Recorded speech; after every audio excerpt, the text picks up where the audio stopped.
All right, family. Can you hear me? Can you hear me? Testing, testing. 1, 2, 3. Testing, testing. 1, 2, 3. Ladies and gentlemen, give me a black fist in the chat if you can hear me loud and clear, ladies and gentlemen. Ladies and gentlemen, fill this chat room up with black fists if you can hear me loud and clear. Let me do my sound check right quick, see if I can hear myself. Okay. I can hear myself. Okay. All right. All right. I'm starting to see these black fists in the air, and hopefully the family will find their way back over here because we going to get back to this information. Oh, see, look, let me take a second to address something. And I'm going to leave part 1 up, and I'll tell y'all what I'll do for you. I'll try to, after we finish this tonight, because we're going to do our best to get through it, I will chop it up and put both halves together. So that way you don't want to hop from one broadcast to the other. It'll be put together, and I'll probably premiere the entire thing on this channel after I take care of that bit of editing. Okay, because look, let me tell y'all something, right? When you hear those of us in New Black Media address that they don't like us educating y'all, you can see wasn't no profanity over here. I don't have no nude images. I don't have bloodshed and violence. I'm not advocating for violence, okay? Clowning some people, I'm gonna do that. But I didn't do anything to violate anything. I ain't got no pedophilia up here or none of that. I'm simply educating you on math, statistics, politics, and lies. Now, let's be clear. This is their platform. They can do whatever they want. And don't worry, I got some things coming that I'm going to take care of. I'm going to have an alternative to being over here on YouTube. I'll still do YouTube, but just know your brother got some things in the works. I can't announce everything just yet, but y'all going to see that's coming. So you'll have a place to come where you won't have to worry about these types of rude interruptions, because I put the snake back on the screen because you can see what we're dealing with here, okay, family? We're dealing with snakes, but that's okay, snakes. It's all good. My people gonna get this education over here tonight. So now, before I was so rudely interrupted and I was going in on their shields, because see, this is why y'all need to understand they must protect their Democrat shields at all costs, all right? So now we're gonna get into the portion of the broadcast to show you something further about the political lies that are often told, especially by this Democrat Party. Now, for those that are coming back in, or if you're just now catching this portion of the broadcast and you didn't catch the other, I gave the disclaimer that we talk about the Democrats right now, here in 2024, the year of our Lord, because they're in power right now. We would talk about the Republicans if they were in power. Moreover, the last 50, 60 plus years, our people, Black America, has voted primarily Democrat and hasn't gotten anything in exchange. So that's why we're talking about the Democrats, for those that bring that bad faith argument. Now, what I'm about to show you, because YouTube isn't going to like this either, okay? And I want y'all to bear witness to this. If anything else happens to this broadcast, everybody that joins us in attendance, everybody that caught the first portion of it, you can see I'm not in violation of any damn thing, okay? All of this is fair use. I'm going to act, you know what? I'm going to do something rare. I'm not going to even use any curse words for the remainder of this, okay? Y'all know that's rare with me because, you know, hey, you know I can go with the best of them, okay? A lot of people don't like that. You always cursing. Yeah, I do curse. That's right. I told y'all I'm a heathen. He ain't finished with me yet. But for tonight, okay, I'm going to clean up the language, but I'll tell you what. The truth is going to hit just as hard, even without any type of expletive language used, all right? Because there was none really used in the first portion of the broadcast. YouTube is doing what it do. So like I said, we tell y'all that they're messing with our channels. You just saw that in real time, ladies and gentlemen, all right? Anyway, the show will go on. One puke, two monkey will not stop a show, okay? Or this information and truth that we're going to bring over here tonight. So now I'm going to show y'all something, man. And when a lot of y'all see this, especially my young Black audience that listens to me, you're going to be like, GBS, I never really thought about it this way. That's what it's all about over here. We're going to wake your mind up. So we're going to continue with tonight's broadcast. And trust me, I got some information I'm going to share with y'all about that migrant crisis. Like I said, the illegal alien invasion, we'll call it what it is.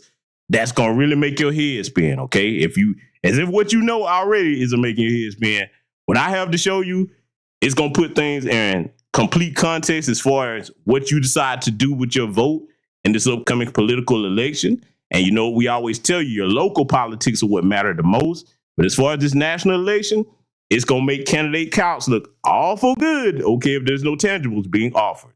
And some of you just may decide, hey, you're going to vote Trump because you want that voter issue taken care of. I don't begrudge you of that. The only thing that I would tell you is if you give your vote to the Democrats after this broadcast that I'm about to show you tonight, something wrong with you. You're going to need your head checked. So with that said, we're going to get right back to where we were so rudely interrupted. Let's continue with this lesson and brace yourself. What you're about to see, it's going to blow your mind.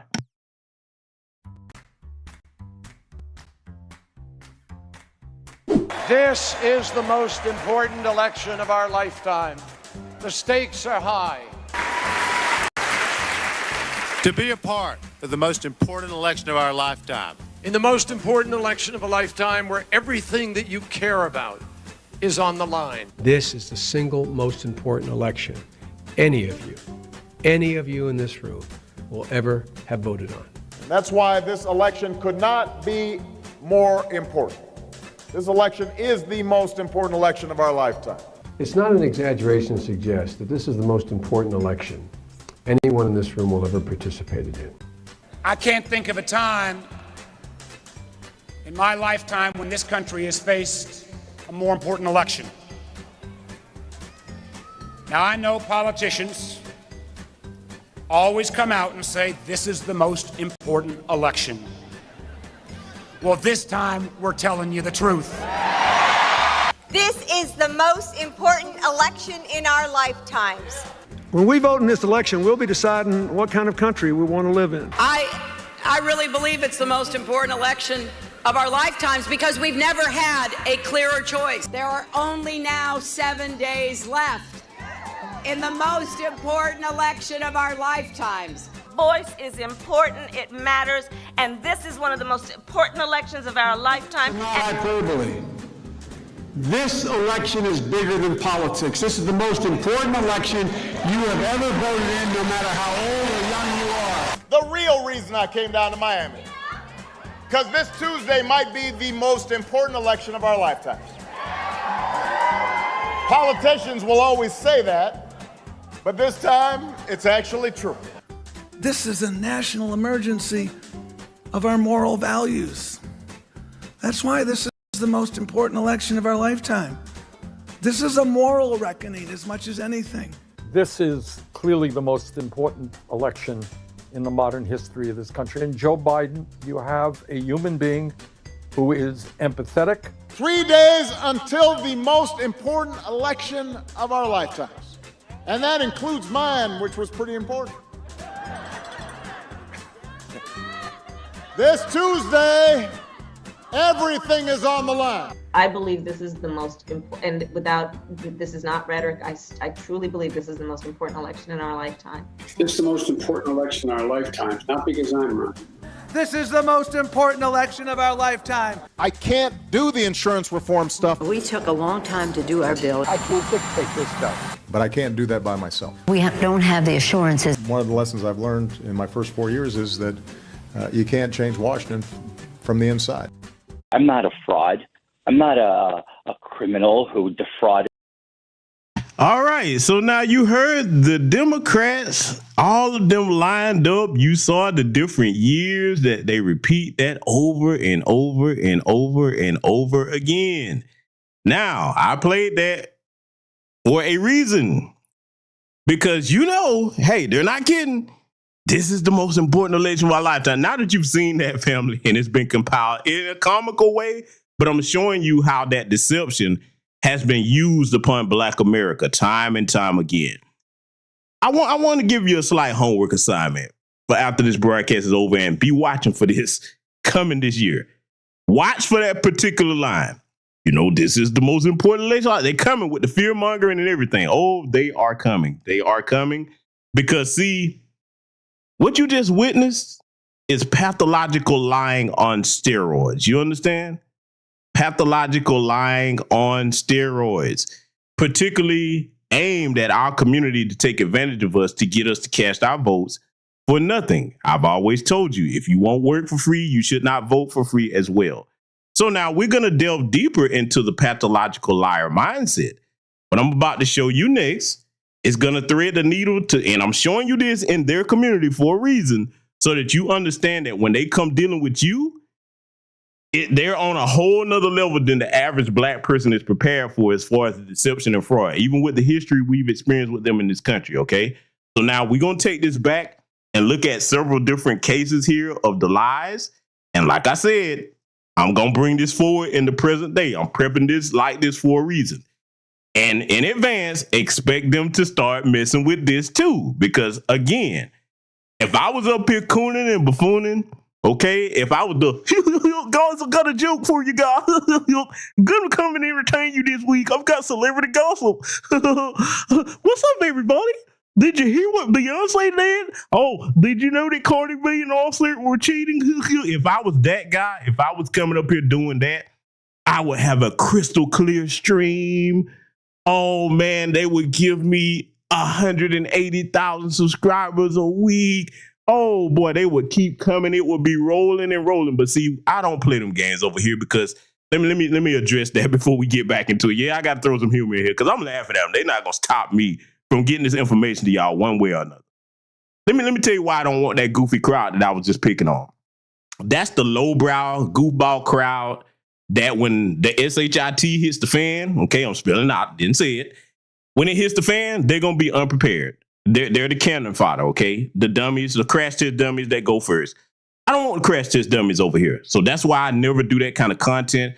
And when I do critique celebrities, I try to do it in a way that presents a lesson for our people to learn something from. Not in the, oh my God, they're so great, because they're really not. Let me tell you something. As someone that works executive security, okay, you spend time around a lot of these people that they're called celebrities, y'all would really not see them the same, okay? Boy, the illusion, but that's a whole broadcast for another day. Getting back to what we're discussing here tonight, I'm going to play this for you.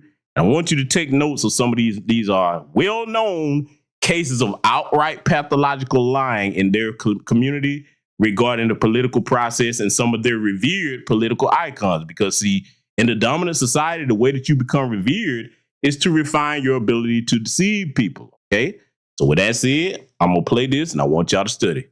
The entire country and made up this fictional character and ran for Congress. I've been around a long time. That's newly elected New York Congressman George Santos apologizing after getting caught lying about where he went to high school and whether he graduated from college, and where he worked after not graduating from college, and whether he's Brazilian or Jewish, and whether his grandparents actually fled the Holocaust, and whether his mother died on 9/11. Santos is an extreme case, but resume padding is nothing new in Washington. Who can forget Senator Elizabeth Warren's fraudulent and ultimately apologized for claims to Native American heritage? I am not a person of color. I am not a citizen of a tribe. She apparently even plagiarized the Cherokee recipes she contributed to the 1984 cookbook called Pow Wow Chow. There's folks like Senator Dick Blumenthal of Connecticut who lied about serving in Vietnam during a tight race, but, well, you know, really didn't do anything wrong, right? I may have misspoken. I did misspeak on a few occasions. And of course, there's President Biden, who dropped out of his 1988 presidential bid after getting caught lying about his undistinguished academic record. Pay close attention to your good old pal, you know, Uncle Joe, as some of the goofy bootlicks call him. You know those that claim they're riding with Biden, because I broke down plenty of his lies several times on this channel. Family, you can't make this up. I want y'all to listen to this, okay? Because see, a lot of that vote blue no matter who crowd, first he's going to tell the lie, and then I want you to see what he comes back and says about the lie later. Now, you know me. I wouldn't care if he was just lying to his people. But when you come over here lying to my people and it affects our community, then you become my problem, Jim Crow Joe.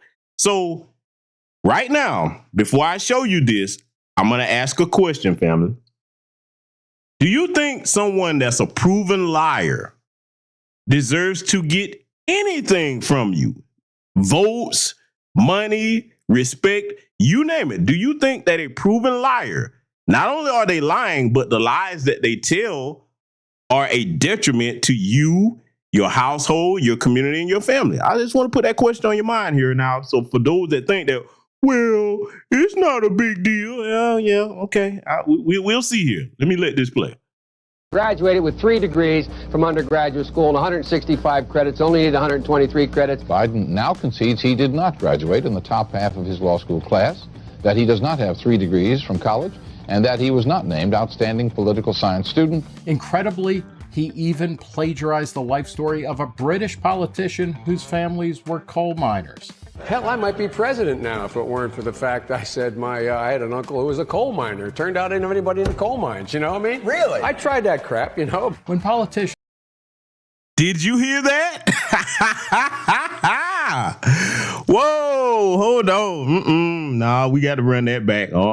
We got to run that back because, see, this is your Uncle Joe, y'all. You know, the riding with Biden crowd. I want you to hear Uncle Joe again. We going to run that back for those in the short bus, vote blue no matter who crowd, okay? We're going to play it one more again. 5 credits, only needed 123 credits. Biden now concedes he did not graduate in the top half of his law school class, that he does not have 3 degrees from college, and that he was not named outstanding political science student. Incredibly, he even plagiarized the life story of a British politician whose families were coal miners.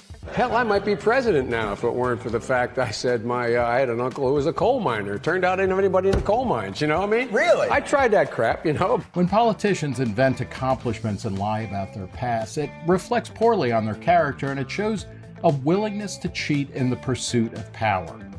But the most harmful falsehoods that politicians tell aren't about the scholarships they didn't win, the wars they didn't fight, or the discrimination they didn't overcome.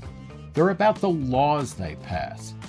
Consider last summer's stupendously misnamed Inflation Reduction Act, which the president announced would shrink the budget deficit and reduce rising prices. This bill will reduce inflationary pressures on the economy.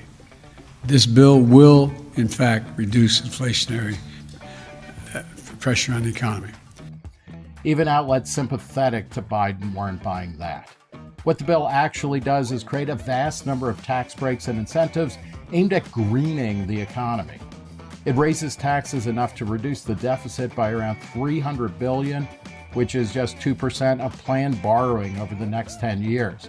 It does nothing to reduce our $30 trillion in debt. Who's loaning the U.S. government those funds? The Federal Reserve mostly, which pays for all those treasury bonds by printing money out of thin air, the principal cause of inflation. When he took office, the 10-year deficit was expected to be $12.2 trillion. By the end of his first year, it had climbed to a projected $14.5 trillion. He's also misrepresented his record on job creation, tweeting in September that right now I have the strongest record on growing manufacturing jobs in modern history.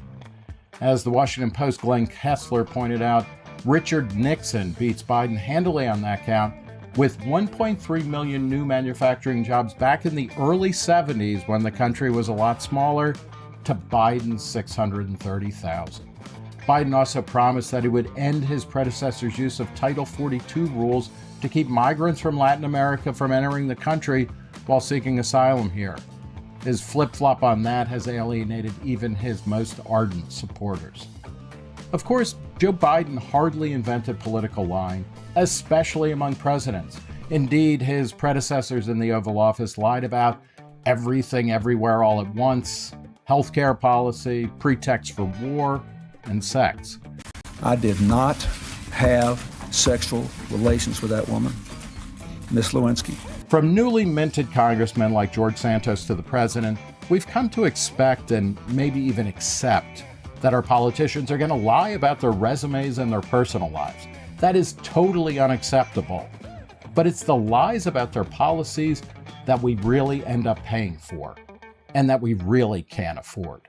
All human beings lie. All politicians lie to a certain extent. I did not have sexual relations with that woman. Y'all heard him right. Listen, man, I'm going to tell you like my grandfathers told me, boy, if they thin, pale lips are moving, they are lying. They get up, lying in the morning. When they go to sleep, they lying in their dreams, okay? Look, y'all don't understand. We could never, ever in the history of our lives, not in this generation or any preceding it, catch up with these people as far as the level of deception that they have carried on and normalized it, okay? See, let me tell you something. For people that claim to be good old wholesome Christians, you know, like they tell us they are, they damn sure hold on to the opposite of what God says that he hates, which is a lie. Don't they do that so well? I've shown you small examples of that, but I'm not done yet, family. Oh, no, because I told you. This broadcast right here is going to put a lot of perspective for you. It's really going to make you think. Like I said, sure, it's general knowledge. It's been out there, but sometimes when you condense things into one package for a purpose of education, and you can make up your own mind about these things, everything I'm showing you, you can go and research for yourself. Sometimes it hits different, like we say, okay? So I want y'all to pay attention to this, and yes, it's coming from CNN. However, I pulled this particular clip because it fits in conjunction with everything that I'm showing you here tonight. I'm going to let this play. I want y'all to study it. They shade the truth and so forth, but not all lies are equal. One dimension of deception is the magnitude. How big is it? When is it okay to lie to the public? Presidents especially need to weigh the costs and benefits of the deception. The United States has not swapped boatloads of plane loads of American weapons for the return of American hostages, and we will not.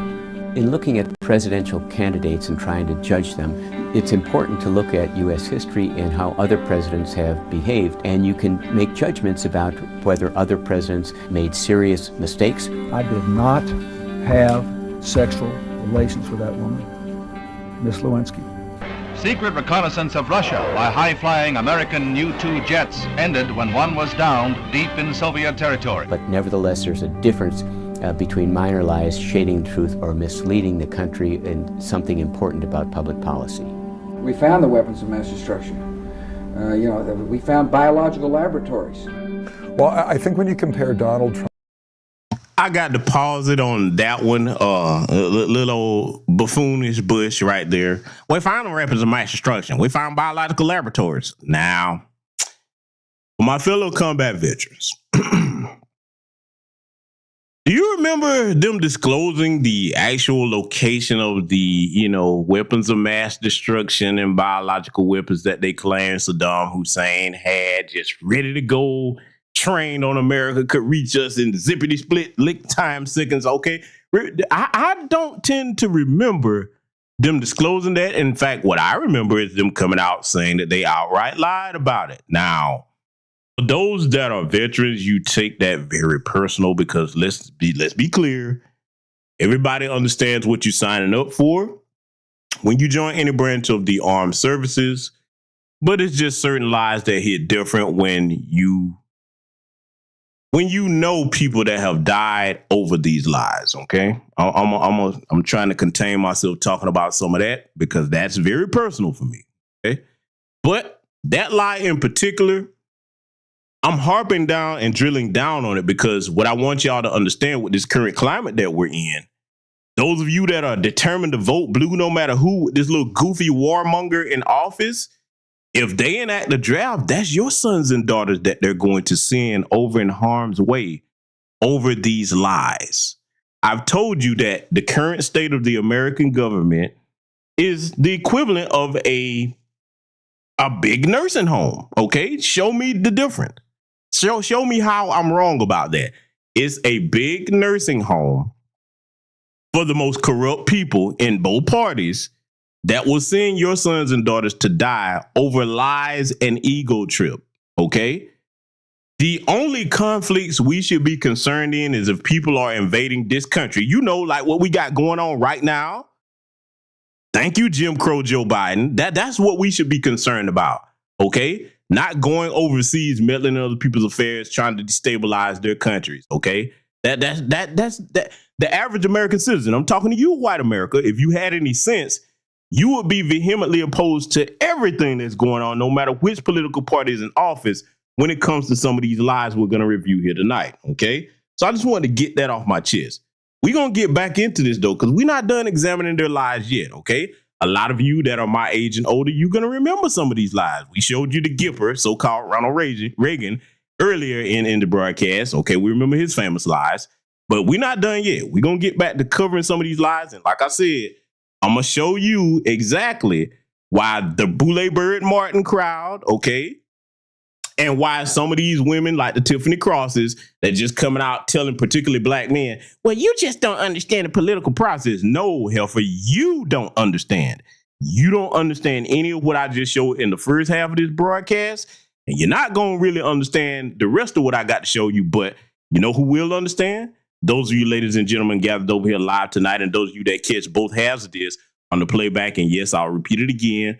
I will work on putting both halves together, and I'll probably air it as a premiere on this channel. And like I said, if anything happens to it, it will be on Patreon or Rumble, because they don't want me talking to y'all like this and showing you this. You know why? Because see, one thing that let me say this about my people. Most black people, if you're presented with the truth, you'll make different decisions. You understand me? See, the truth is a very powerful tool, okay? The truth is always the most powerful tool in your arsenal. And see, if you're naive about something or you're willfully ignorant about something, that's two different things. The willfully ignorant, they understand the truth. People that are naive, they actually mean well. And let me say this, you know, I ride down and crack on the bisexuals often, but some of those are really good people. Some of them actually think they're doing the right thing. And I'm going to tell you why. Because they don't sit down and research policies and numbers, okay? You know, I always say that on this channel. Research policies and numbers when it comes to the political process, okay? And see, if you understand the truth, then there's no way that you can go along with a lie, all right? So that's the reason that I'm showing you this in this particular order here. Let's get back to it. Deception with Hillary Clinton's deceptions, they're very different. Hillary seemed to be born out of the classic, what I would characterize as classic human lying, that is, protective deception. There's problematic information sitting in her head about emails or whatever, so she feels the best way to deal with it is to leave stuff out.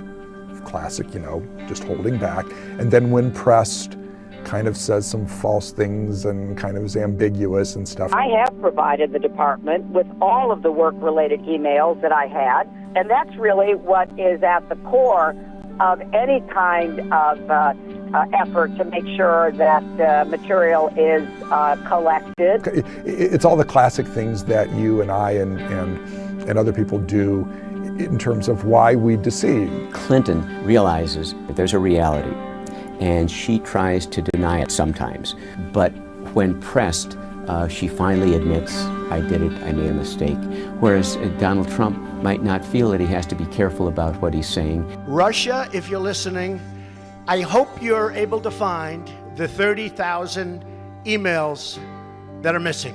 And he can say things about ISIS or about Putin, and it doesn't make any difference. When in fact, if you're the president of the United States, it does make a big difference.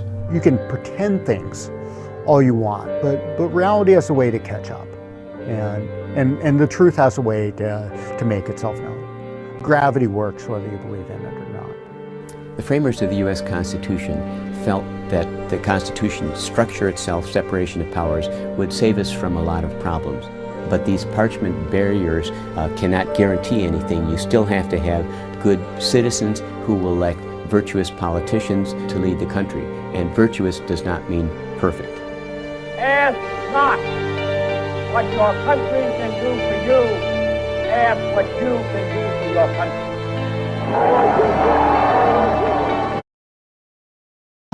Now, you heard that famous line. I ask not what your country can do for you, but I ask what you can do for your country. Now, let me say something that's going to offend a lot of white supremacists here. Oh, it's going to offend you. I'm going to tell you right now, you're going to be offended. That statement applies to you and your community. You know why? Because you've done the least for the country known as the United States of America. That statement does not apply to the foundational Black American freedman, man and woman. You know why? Because we built the country and we've done everything to defend it. We fought in every war this country has ever had. We've been the most patriotic people in this country. There's no such thing as a collective from the foundational Black American community that went and stormed the Capitol. Hello, January 6th, huh? Our people don't do that. We already know what the outcome of that would be if a bunch of Black people ran over there like that. Oh, that would have been handled completely different. And, I'd be remiss if I did not shout out the good brother that, did his job that day at the Capitol. You know what I'm saying? Ashley Babbitt, you know, the little happy rabbit. Yeah, she hopped on up out of, she's finished with all her living now. He helped her. She was breaking the law. She was a criminal. And white supremacists, I don't want to hear nothing because what y'all always talking about us. What y'all, law and order, back the blue. Come on now. Hey, yeah, look, so, we gonna back the blue in that particular case. Yes, he was doing his job and he rid us of one less criminal. Okay. So now we're gonna examine this because this goes back to what I showed in the first half of the broadcast before we were so rudely interrupted. Biden easily won South Carolina Democratic primary, but faced low voter turnout. That's the truth, because remember what I told you about those percentages and actual whole numbers, okay? Oh, yeah, we going to go here with this. We're going to make all of this stick over here tonight because, see, there's something I want to examine real quick, all right? Now that I've showed you everything in the first half of the first broadcast and this one, family, we're going to examine the rhetoric from one of these Democratic shields. I'm going to be honest with you, I don't think this lady's FBA. I'm just looking at her features. And I'm not going to do what I usually do and clown her, but I'm going to let her ramble on and babble on. And by the time that I finish breaking this down in conjunction with everything I just shown you, you're going to see that there's some people that just can't be reached. They have to be written off, okay? I'm going to play this, and I want y'all to listen to this. And by the business, let me take this banner down because I want to show you something. Just let me make sure I enhance this so that you see exactly which page that I got this from on IG. None other than Cadillac Shabazz Tamika Mallory. Yeah, Miss Sexism is a bigger problem than racism. Really, ma'am? They're not hunting us down because of our gender last time I checked, and you should know better. But hey, tell me you a Democratic shield without telling me you're a Democratic shield, okay? So I just want you to be aware of where we got this from, all right? Go ahead and show it to you. Because, see, family, what I'm going to play right here, this is very sad. And the reason why I said it's sad in two different ways, okay? One, if you selling out to them people, knowing that, okay, yeah, you got your little butter biscuit check, but you know what you're going along with is going to harm them, and you trying to convince other Black people to do things that are not in our best interest, kind of like, the trees voting for the axe. That's sad in that regard. And number two, if you really do believe this garbage that you're saying, because, see, remember in the first half of the broadcast, I told you that when you subtract fear with common sense and replace it with common sense and intelligence, then our sisters become a very mighty, powerful force in our community. Why? Yes, we all know that our women are the first teachers of children. And also, they hold a great deal of sway in the families that they're respected in, okay? As far as decision makings, all right? Even in families where, okay, that are completely intact and you have a good balance of men and women, because I know everybody's family doesn't look like that. But think about it. The women that are respected in a family, they hold sway over a great deal of decision making, or they have influence on it, okay? This is why I take it very serious when I see these Democratic shield women grouped up, okay, parroting a bunch of Democratic shield babble. That means our community no good, okay? So I'm going to play this, and I ain't going to even go in on it because y'all know I could go in with a whole bunch of jokes. Don't be surprised if a YouTube short is coming where I take care of that bit of business, but I'm going to reserve myself tonight, okay? I'm going to reserve myself. I'm going to play this, and I want y'all to take notes on, because she thinks she's cooking with this foolishness, but we're going to break it down. I'm going to let it play. Okay, guys, So rapper 50 Cent posted on his IG page, on his Instagram, this post, which talks about a $53 million program that the current mayor of New York City, Eric Adams, is launching to hand out prepaid debit cards to migrant families in New York. And he's quoting this New York Post, the Rupert Murdoch-owned New York Post.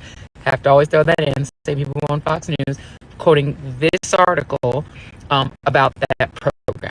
Okay, so let's talk about it. Now, in the comments on 50's post, there are lots of people going off saying, you know, why are we giving this money to migrants when we're not giving that money to Americans? Lots and lots and lots of pro-Trump argle-bargle, because of course 50 ends his rant about it by saying maybe Trump is the answer. Really? Okay, let's start out by talking about the program itself. Here is an article that tells you factually what this program is about. Let me read a little bit of it to you. Use of these prepaid debit cards will only be permitted at bodegas, grocery stores, supermarkets, and convenience stores, with participating families required to sign an affidavit swearing to use the cards for food and baby supplies or risk being booted from the program, according to the Post, which compared it to the state's food stamp program known as SNAP. So again, the cards are like the SNAP cards that Americans also use in New York City. And now here's an important thing that you have to recognize, and this is a little bit more in the article. Not only will this provide families with the ability to purchase fresh food for their culturally relevant diets and the baby supplies of their choosing, but the pilot program is also expected to save New York City more than $1,000 per month, or more than $7 billion annually. Why? Because New York City's already paying to feed these migrants who are in New York City shelters. They have a fiduciary duty to not let them starve to death, so they're already paying. Here's how much they're paying. According to City Hall, the savings are comparatively $11 per meal that the city is currently. The Post reported that a family of four could be provided nearly $1,000 each month, which comes out to just $35 per day for food. But they'd be buying food that they want. Now let me pause this to deal with some of this. And yes, I know they probably already messing with this. It might be coming across somewhat choppy, but that's okay. We're gonna power through it. Family, let me tell you something. And I want every black woman listening to the sound of my voice to hear what I'm saying to you, because I'm saying this out of love, not just for you, but for our entire community, and particularly the main ones that I care the most for are the young little black children that don't understand none of this that we're talking about here tonight. And so the reason why we can't afford to be incompetent and willfully ignorant or naive about these things is because those little babies are dependent on us, okay? We're the only thing that's standing between them having a future versus them not having one. What she doesn't understand is she made the statement that it's New York City's fiduciary responsibility to make sure these people don't starve. No, it's not. No, it is not. You know whose fiduciary responsibility is to make sure that they don't starve? The countries where they fled from. Yes, I'm going here. The countries that they fled from, they are those countries' responsibilities, not the American taxpayers, ma'am. See, these types of Democrat shields amongst us, let me tell you something. That conditioning from those plantations, it's a holdover. I want y'all to study the Willie Lynch letter, particularly when it deals with our women. And I got to go here, okay?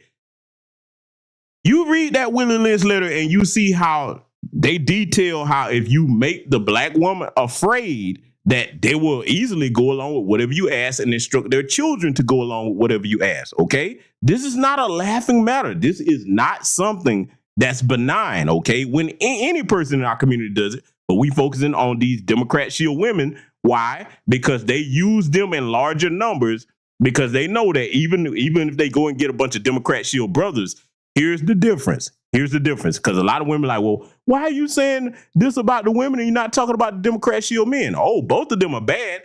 Here's the difference, though. They don't trust men. Understand that in terms of warfare, what's the first thing that they do when they take over a place or subjugate a place? Think back from history to now. They kill off most of the military-age fighting men. Why? Because they don't want to take a chance on the men bucking against them and usurping their power. Okay? Now, in political terms, which is warfare without bloodshed, politics, that's what it is. They know that, okay, if they're not going to outright kill the Democrat shield black men, they don't want them in positions where they might actually try to buck against anything or actually go and find out something and come back to the community. Unfortunately, a lot of these Democrat shield women, like the one you're looking at on your screen, they cut them the right check, little peanuts, okay, let them rub elbows with certain politicians, and the ultimate icing on the cake, get them a zaddy, Kamala Harris, Ilhan Omar, Bucktooth Ocasio-Cortez. Yeah, come on now. We got to tell the truth. They know that that's all it takes to keep you on the Democrat Party plantation train, okay? Battle coons, if you will. That's what I'm going to start calling them. They're little gray, bushy, black and striped tail battle coons. That's right. We're going to start. Look, boy, I'm telling y'all, I might create a battle coon AI meme, boy. Listen. But y'all get my point, though, okay? Y'all get my point. She's actually talking about serving other people over herself. Now, if you look at what a slave's function was, a slave was meant to serve everybody else, but never think about themselves. This woman right here is out of her mind. And anybody that's thinking like her, this is suicidal behavior. We cannot afford to be sitting up here talking about, well, you know, it's their fiduciary responsibility to take care. No, it's not. No, it's not. Let me address my people here in the chat room. I know that those of you gather here over there in this chat, I know you have all manner of different professions. I know you come from all walks of life. I know that all of you work damn hard for your money, whatever you do for it, okay? I know all of you do. I know all of you work extremely hard to get the dollars that you have to take care of your household and your families. Does anybody in my chat room think it's your fiduciary responsibility to take care of people that have come over here illegally, broke the law to get into our country, then come over here? They put them in hotels that a lot of you may not have ever stayed at in your life in New York and other places. And then they tell you, you know what they say, Holmes, you know, even though I broke into your country illegally, well, you know, I mean, the food here is not like back home. You know, I don't have, you know, the burritos that I want, the churros, you know, you don't have the empanadas, you know, so I refuse to eat this food. This is how you treat criminals that cross your borders? How dare you? Now listen, it's important that you feed me right, because in a few years, I'm going to be telling you to pull yourselves up by your bootstraps and how hard that you do not work. And I need to be fooled when I tell this, because I want to say this with extreme passion so that you understand how sorry you are by letting me eat out of your tax dollars. You see what I'm saying, fam? Look, I'm going there. I want y'all to understand how ridiculous this woman is. I got jokes, but I'm saying, family, that's exactly what they're going to be doing. Look, you think I'm joking? Because y'all be like, oh, GBS, you tripping. Okay. Remember the meeting where one of these little South of the Bordarians, shout out to my good brother Torian Rain, reloaded for the term, one of the South of the Bordarians jumped up in a city council meeting, no money for you. I'm like, you're not even supposed to be here, boy. See, boy, if they put me in charge of ICE and I had carte blanche to carry out the largest deportation mission ever, boy, I would come down from the top of the United States to the bottom of it like a big comb and just sweep their behinds out of here in trucks playing the old school classic by Vanilla Ice. Y'all know the song. I don't need to say it. Oh, if you don't know what the song is from the 80s and you're young, well, I'll give you a hint. It's something cold that you can put in your drinks, you know, that enhances the the soothing flavor of the drink. Okay. Yeah, that's right. You go look that up. That's what I would do. So I'm gonna let this idiot get back to cooking here like she thinks she's cooking, because this right here is insane, family. This is what we're dealing with out here. Let's let it continue. Not food that's provided in the shelter. Let me explain why that is important. Food waste. Food waste has been a major problem at migrant shelter city, with new arrivals coming from countries around the globe wanting culturally familiar food. More than 170,000 migrants have made their way to the 5 boroughs since the spring of 2022, and the tens of thousands in the city's care have raised concerns about financial impact on city coffers. So basically, people are already coming anyway. Why are they coming? In part because of Ron DeSantis and the governor of Texas, Greg Abbott, who are literally shipping migrants to blue cities like New York. So let me stop her right there. I'm not going to let her get away with that. And I'm not a Ron DeSantis or Greg Abbott fan, but I am a fan of keeping his country secure. No, ma'am, you just told a bold-faced lie. That is not why they're coming here. They're coming here because your Uncle Joe removed all the policies like the Stay in Mexico policy that would have kept them over there and would have given the Border Patrol the right to arrest and immediately deport them, okay, if they try to come over here legally. That's why they're coming here. Ron DeSantis and Greg Abbott sending them up there where the people say they want them at, that they claim got sanctuary cities.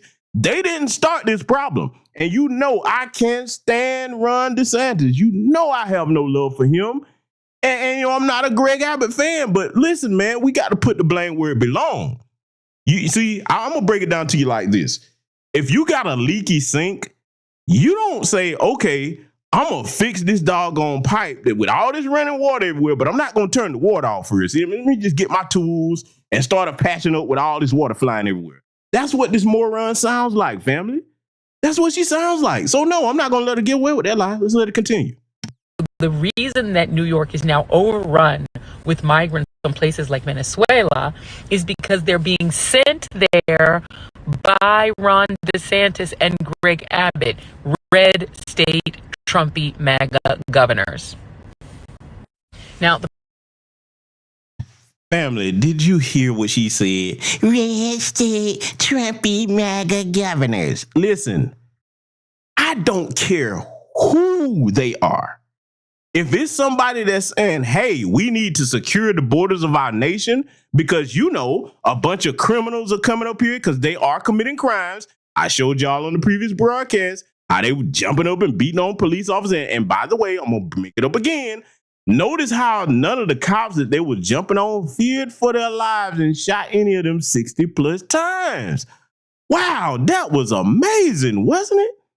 Because we all know if a black person even twitches wrong and doesn't touch them, I feared for my life, huh? Yeah, you know what I'm saying? So we're going to go there with it. But see, and I got to get this joke in. I said I wasn't going to crack on it, but I got to do it. I can't, because I'm seeing what y'all seeing. I'm trying to get through this, but look, this gremlin up here and this awful plaid hat sitting up here, man, with them ridiculously magic marker on eyebrows, man, looking ashy up here in his coat.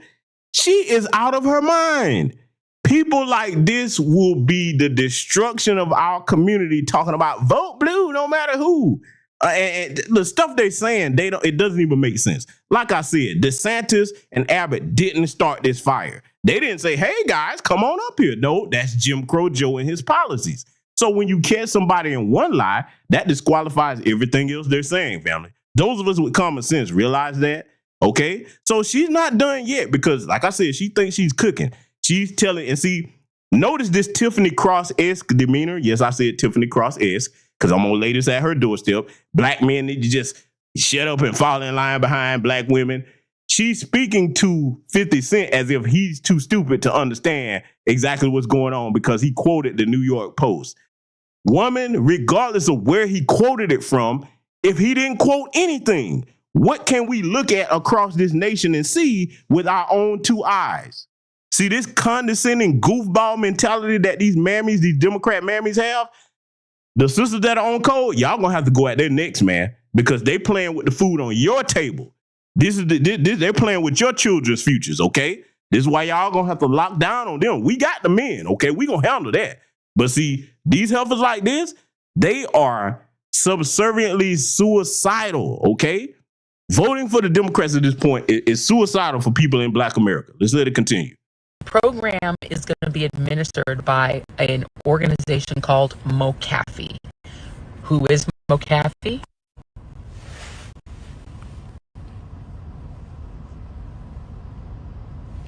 I mean, it's Black History Month. We do still support Black-owned businesses, right? A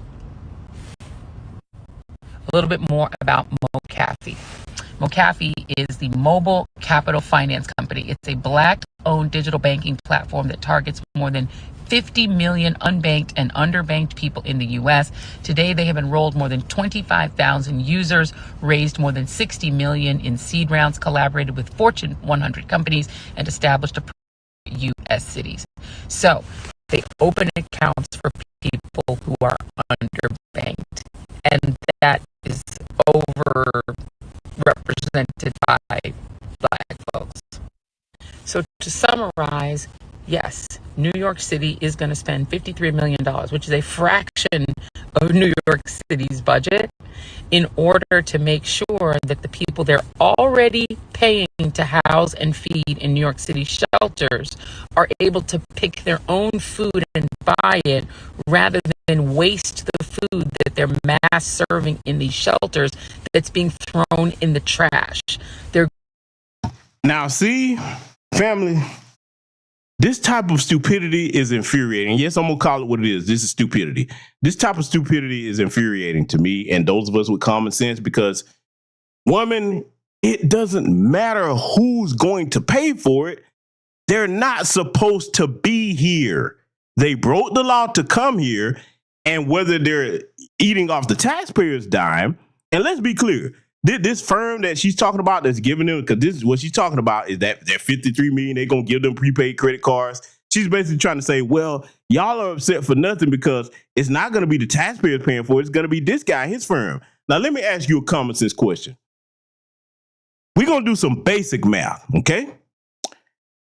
For those of you that have watched all of the new Black media platforms that have covered this illegal alien invasion, okay, with the sheer numbers steady flooding across these borders, do you really think that that company, MoCaFi, she's talking about, is going to have the financial funds to subsidize all of them with that?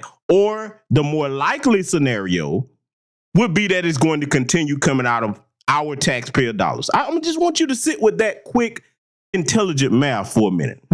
You don't have to be an astrophysicist or a rocket scientist, okay? You don't have to have an advanced degree in trigonometry. That's common sense and basic math.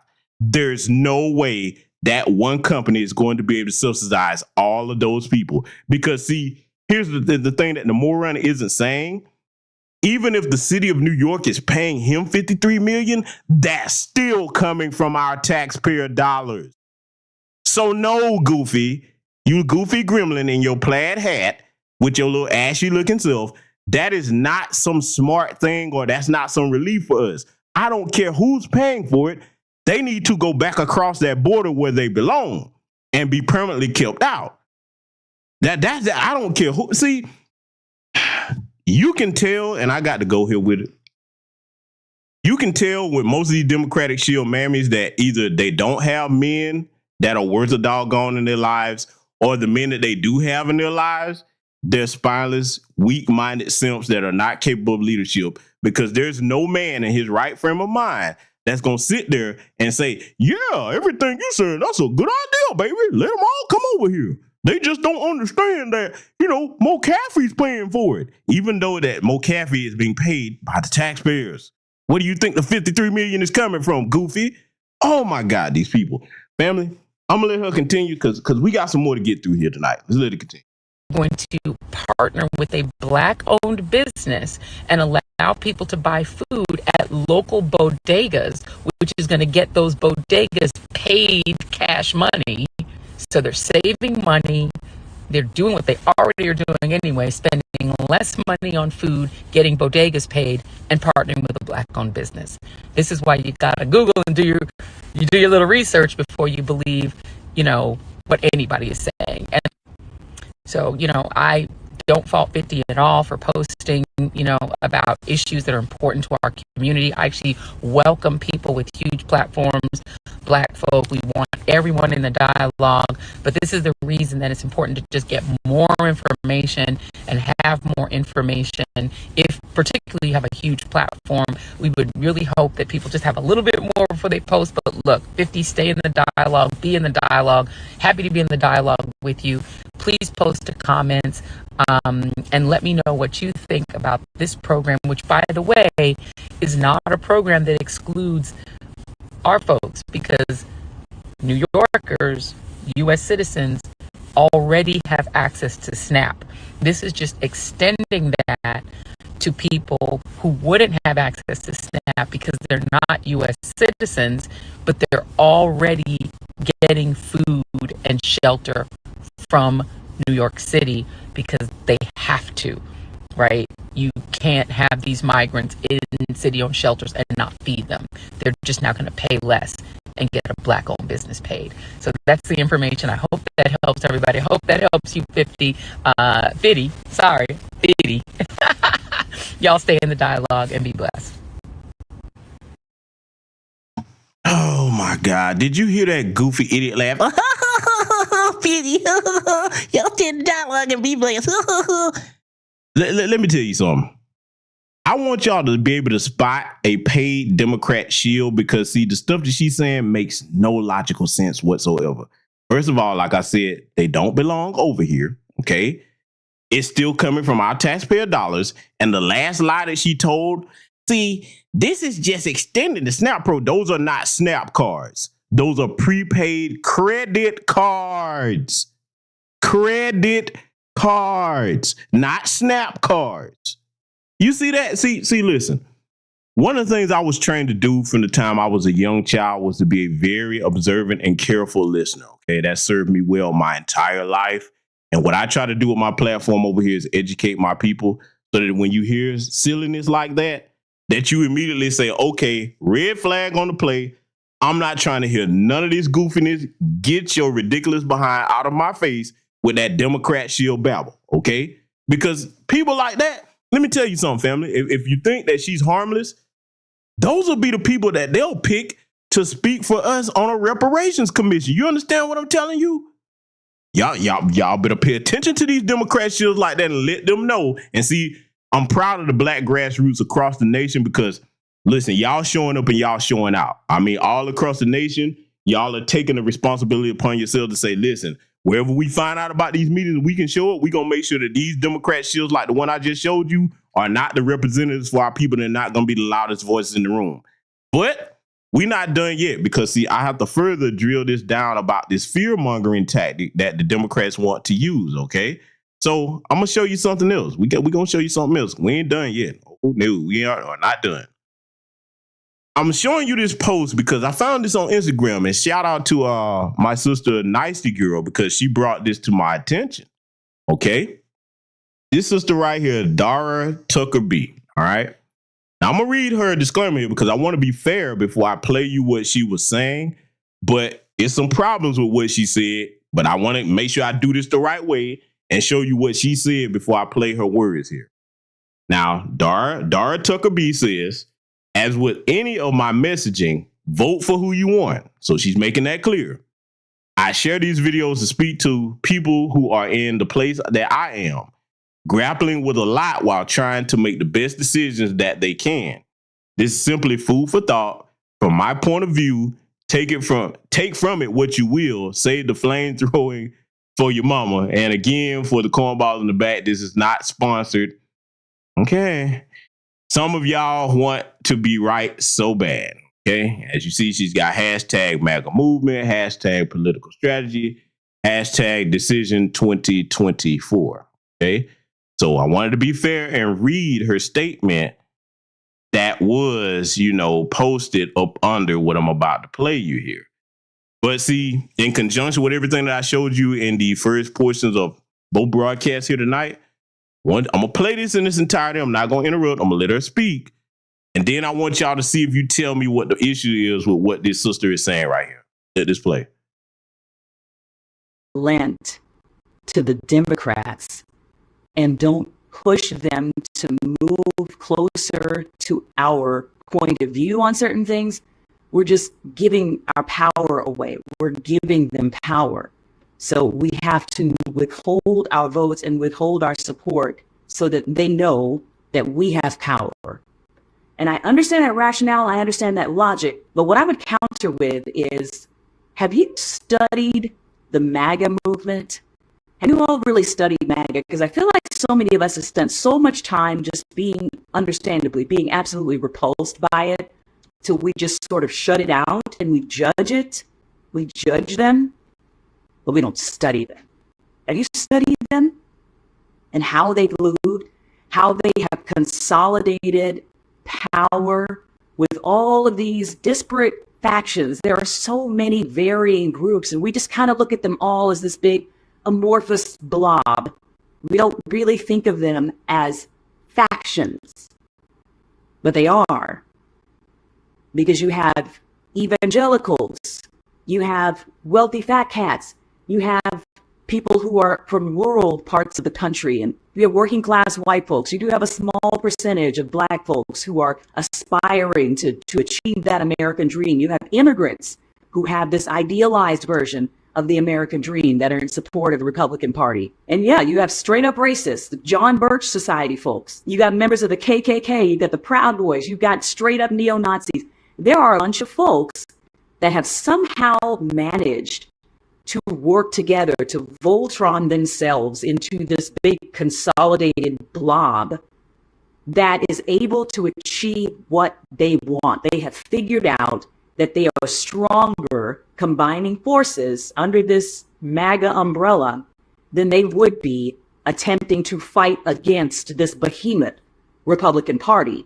Because if you think about it, these MAGA folks really are not really Republicans. This is really supposed to be like a populist movement, the movement that speaks to the common man. We're not about big business.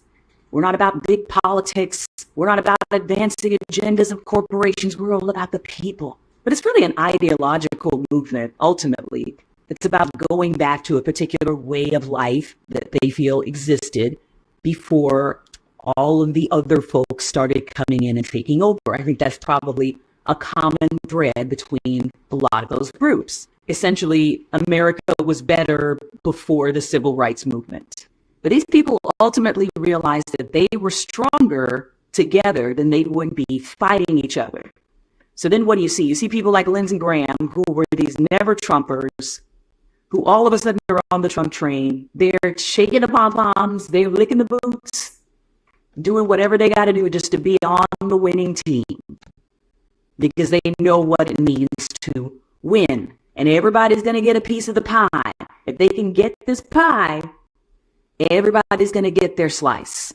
And they know it. We can criticize them for kowtowing, for doing what's expedient, for not having moral courage, all of those things. But they're getting what they want. And they are not imploding. They are not self-destructing. That is not what is happening in the Republican Party. There is a force, there is a MAGA force that has taken over slowly but surely and has consumed that party.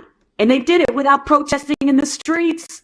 They did it without boycotting anything. Nothing that stuck, really. This is a movement of consolidated power. They are behind the scenes, organizing like worker bees, structuring the system to work in their favor, making sure that they're in a position to appoint judges that can make decisions that favor them, running candidates in counties unopposed that can represent them in Congress. They understand what the levers of power actually are. And it's not to say that protests and hashtags and boycotts are not a legitimate form of political action. They are. But when it comes to the kind of political change that wrests control of the levers of government, the things that actually affect our lives, the MAGA wing of the Republican Party has done a masterful job of learning how to wield influence while still remaining a minority faction within their party. And then they got in there and basically acted as a contaminant. And their agenda has spread and has spider-veined out and now is infecting and influencing the rest of the party. There are people who were in Congress 5 or 10 years ago that are not in Congress now that probably still should be in Congress, but they're not there because the MAGA folks drove them out. They are making it untenable for people who don't agree with their ideology to even remain in power. How many senators that opposed Trump are still in Congress now? They've gotten a hold of a concept that I first heard from Hillary Clinton years ago, and she said it does not actually take a majority to affect change. Someone had shown up at one of her rallies, I think a Black Lives Matter protester or something, and they were shouting her down during one of her speeches, and she actually came backstage and she had a conversation with them. And she said, I hear you, I understand what you're saying. I actually agree with what it is that you're protesting about, whatever it was. She said, the thing that you need to realize is you don't have to get everybody on your side in order to affect change. In order to get what you want, everybody does not have to line up with you and agree with you. You just have to understand how the system works and work with the system to affect the change that you want to see. It does not take a majority of the people to be on your side in order to see your agenda pushed through. Hillary Clinton said that. And now MAGA has taken that principle and they've applied it. We are watching the application of that principle right before our eyes. And we can point out the fact that they lose, people aren't in support of them, the majority of Americans don't agree with them. It doesn't actually matter. Not with the way our system works in this country. For better or for worse, it doesn't matter that the majority of Americans don't line up with their way of thinking. They can still win. And they know that. My question is, do we? Okay. So I played that as an entirety without interrupting. Now let me go ahead and address what she was saying. First and foremost, let me reiterate this and double down on it, particularly to the sisters that are listening to the sound of my voice. Let me tell you something. Fear is the mind killer. You cannot think straight when you are afraid, and you let people make you afraid with fear mongering. Because see, the reason why I'm saying that, you heard how she was talking. Didn't interrupt it for a reason. Trump this, MAGA that. Okay. If you listen to the sound of my voice, you're alive. You survived the Trump administration. We're still here breathing and living. The people that they know in the black community are the most afraid of Donald Trump are a lot of the elderly black men and women in our community. They got him convinced that he's Satan himself. And I'm no Trump fan. Yes, we know the things he's done over the years, but that man is not the devil himself. And see, if you call yourself a good Christian, that shows you really don't have the faith that you say you have, because you would not be that afraid of one mortal man that can bleed and die just like everybody else. That's the first thing. Then the second crowd that they know that they can fearmonger with that is most of these women. Because if you look at their eyes when they say his name or they talk about the Republican, Donald Trump gonna get back in their eyes, get the bucket all afraid like that. Let me say something to my sister. Let me tell you something. Don't you understand that as a foundational black American freedman woman, your place is not to be subjugated by fear? I'm gonna say it one more time. Do you not understand that as a foundational black American freedman woman, your place is not to be subjugated by fear? Why am I saying that? Because your job in our community is too important as the first teachers of our children. You owe it to our ancestors to stand upright in a time period now where we have access to things that they couldn't even imagine. And do your best with that information to work along with the on-code brothers in the community to do what empowers the community. You're not supposed to go off aside from your men and listen to these bootlicking Democrats, which if you've just pulled up the policies and the numbers, and I've showed y'all about the lies that they tell here tonight, and I did this broadcast this way for a reason, you would understand that you being bound by fear doesn't just hurt you, it hurts the entire community. You are an important half of our community, okay? If you running around here afraid to death of one particular man or one particular party, you're not going to be able to do your job in the natural order that you're supposed to be able to do it in our community. In other words, you're operating from a handicapped mental state. Come out of that fear-mongering state. Come out of just repeating what these Democrat mammies and shields are telling you, okay? And start saying, I hear what you're saying, but let me look at these policies, these numbers, and what's going on in my community now with all of these illegal aliens that are flooding over here, that they're piling up in black neighborhoods, okay? These are the things that you need to look at, not feelings, not what somebody told you they said. And I'm going to tell you right now, you lost in the sauce if you still running around here talking about minorities and people of color. If they're not talking about what they're going to specifically do for black people, you need to send them on their way. But see, let me see if I can find this, because there's something I want to show you here. I was going to show it to you in the last broadcast. Let me see if I can find this real quick. I got something I want to search for, so hold tight, because I told y'all over here on this channel, I give them a reason to mess with my broadcast. I do, okay, because I try to educate my people with things that you can actually use in real time should you choose to, okay? Let me see if I can find this, because I'm going to put a link to this in the chat when I do find it, because y'all are going to, your boy, when you see this, you're going to be like, oh my God, this is insane. Family, let me ask you a question. Who do you think has been supporting the migrant crisis, as they're calling it? Who you think been supporting that?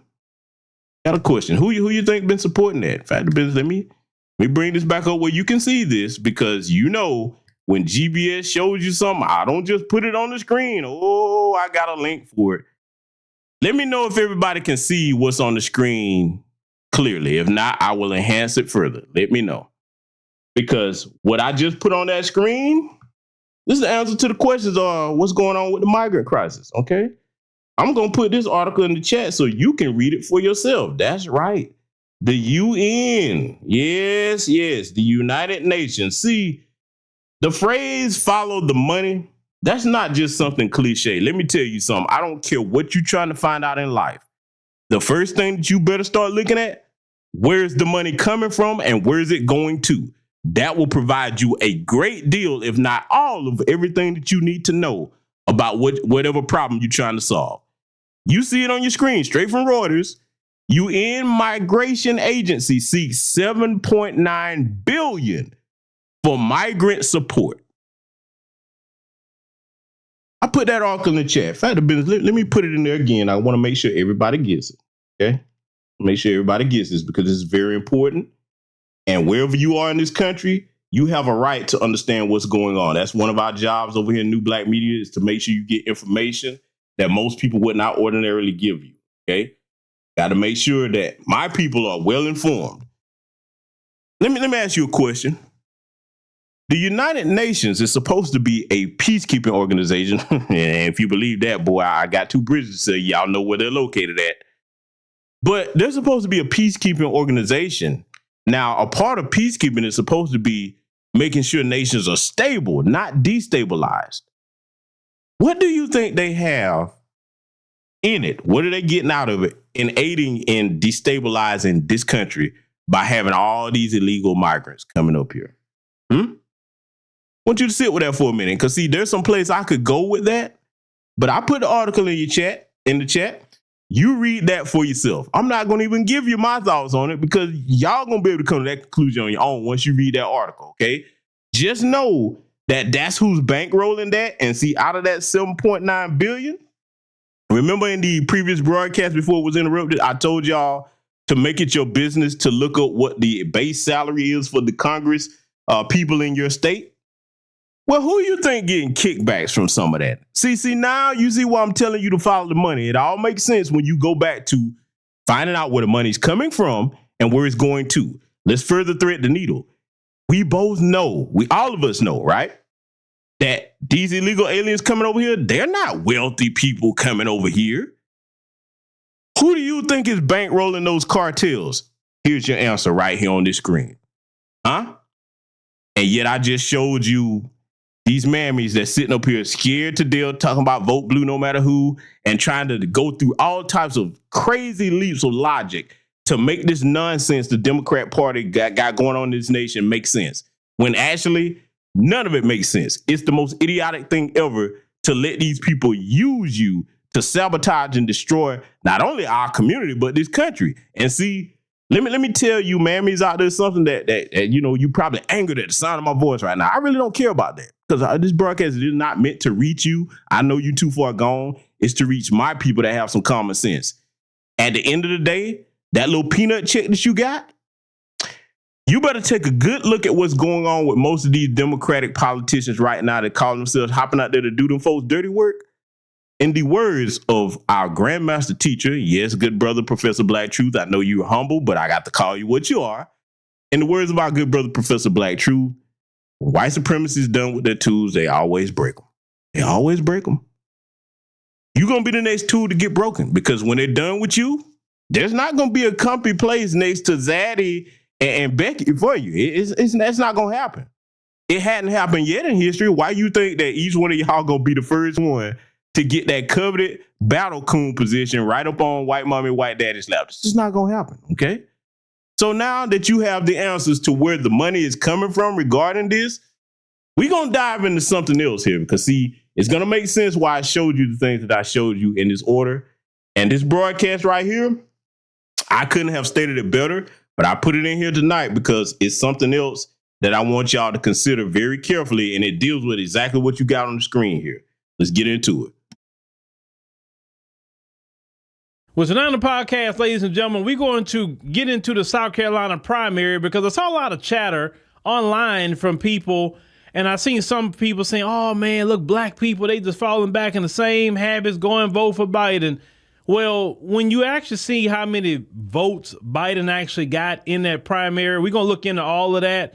You're going to have a little bit more positivity toward what you thought you saw with the corporate media trying to deceive you and finesse you, just showing you percentages and not actually showing you the raw numbers. Always get the raw numbers. Don't pay attention to their percentages. Don't listen to them with that per capita crap. Raw numbers, raw numbers, raw numbers. Let's get into it. As you can see here, the number they was toting on the media, and when I saw the chatter, a lot of people focused on this 96.2%. Okay. So if you look at how many actual votes Biden got in South Carolina, it's 126,321. Marianne Williamson got 2.1% at 2,726. Dean Phillips got 1.7% at 2,239, with a grand total of 131,286. Now, remember that number. In the media, they're trying to make you think that Biden really got some big time support. Oh, he got some big time support. So let's go to South Carolina and what they say how many registered voters they actually have in the state. So if you go up here, voter registration demographics, and I got that, from them, sc.gov, you see all that. And now if you go down to the bottom, you see that they have 3.260024 registered voters. So 3.2 million registered voters. Okay. Now let's go to and remember the voting. So if we go back and let's go down here, Biden got 97% of the vote here in Richland, but look how many people actually voted. Only 19,000. Now, if we go back to how many actual registered voters there is in Richland, it's 255,000 people. The majority of people sat home. Just like we know the amount of registered voters versus the people that showed up, they sat it out. If you go here to Charleston, Biden got 97% of that. Only 13,000 people voted there. If we go back and we go look at Charleston here, there's 260,000 people registered to vote in Charleston County alone. And you mean to tell me that only 13,000 showed up? How is this like a big time win for Biden? That's what I want to know. See, now you see why I showed you everything that I showed you in the first half of the broadcast before they interrupted it. how to lie with statistics. I'm going to say that yet again in this broadcast here. Get that book. You need that on your shelf. I have it on mine. I'm going to say it again. I will never recommend a book to you that I don't have on my shelf or that I have not read and thoroughly use the information in it to apply it to my own life and understanding things and for us navigating things regarding what we have to deal with here in Black America. Get that book. Make sure that your children understand the information that's in it, because when I tell y'all that y'all really don't understand how they manipulate these numbers and come out and in conjunction with the media to lie to you, Brother Philip Scott is breaking that down right here in this broadcast. Let him get back to it. See, the mainstream media and what they'll do to y'all, and that's why you should thank God you got people like us. They will focus just on this, but they will never tell you this right there. They would never tell you 131,286. They surely would never tell you about that 3.2 million people being registered to vote. So this is not a win for Biden at all. Well, you know, they've been rigging the primary from the beginning, right? It's been rigged. It hasn't been a competition. It hasn't been anything. I mean, I told y'all, the Democrats don't believe in democracy at all. They're authoritarian, as you could see. But I just wanted to show you this about the voting aspect, is that the majority of people in general sat it out. Now, the next thing I'm gonna wait for is the racial demographics and how to break when that breakdown comes out. And I want to see actually how many Black people actually came out and vote for him. And I could take it from this number and actually figure it out. But understand, this is not a good look at all for Biden. Not at all. If I start hovering over some of these counties, only 892 people showed up in Oconee County. But then we go back over here. Oconee County has 52,000 people registered to vote. Nobody showed up for Biden. If you go right here to Pickens County, I think that's kind of more so a Republican leaning county, I think. But Pickens, 1,190 votes. You go over here to Pickens, and there's 74,000 people registered to vote. Like, nobody showed up for this dude. Spartanburg County, 4,520. You go over here to Spartanburg County, and there's close to 200,000 people registered to vote. Man, nobody showed up for this dude. So do not believe the hype. Just like we were told a long time ago, don't believe the hype, right? Public Enemy, they told us. So it was not a good night at all for Biden. No matter what the left-wing media has to say, the MSNBC, the CNNs, it was not a good night. So trust me, the majority of people stayed home. 3.1 million people chose the couch. They did not get up out of their house and go out there and participate in any primary. So that actually was a major disaster for Biden, a prelude to what may happen in the general election. Now, on top of Clyburn, you have Maxine Waters out here. She's trying to come out and try to assess the Black vote all of a sudden. And I want you to pay attention to what she has to say about this. Biden has been campaigning this weekend in South Carolina, shoring up support among Black voters. Recent polls show Black support for the president is softening. Why? Well, first of all, I think that, Trump and the Republicans have been doing everything that they can to get the people of this country to believe that, to get others to believe that he's losing the Black vote. I don't buy it yet.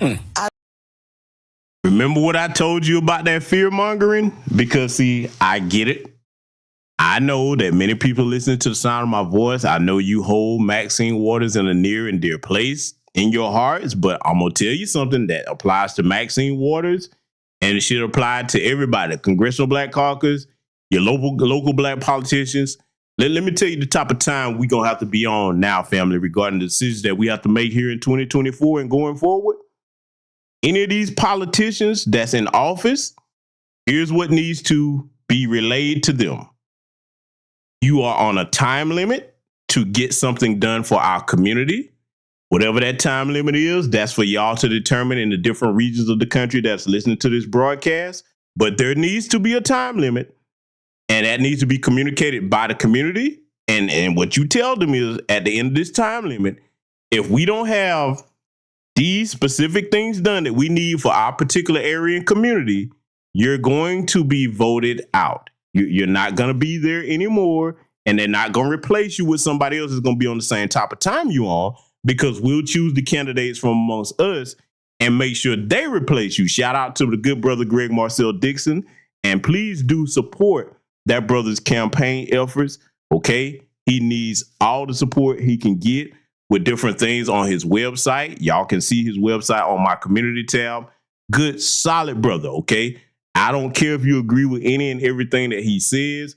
What you should agree with is that's somebody from amongst us that's not Hollywood and afraid to talk to the people, and he's not afraid to bring our interests before the people that are trying to sabotage and damage our community, like little old Maxine Waters here, okay? And I'm gonna say it, I got to go here.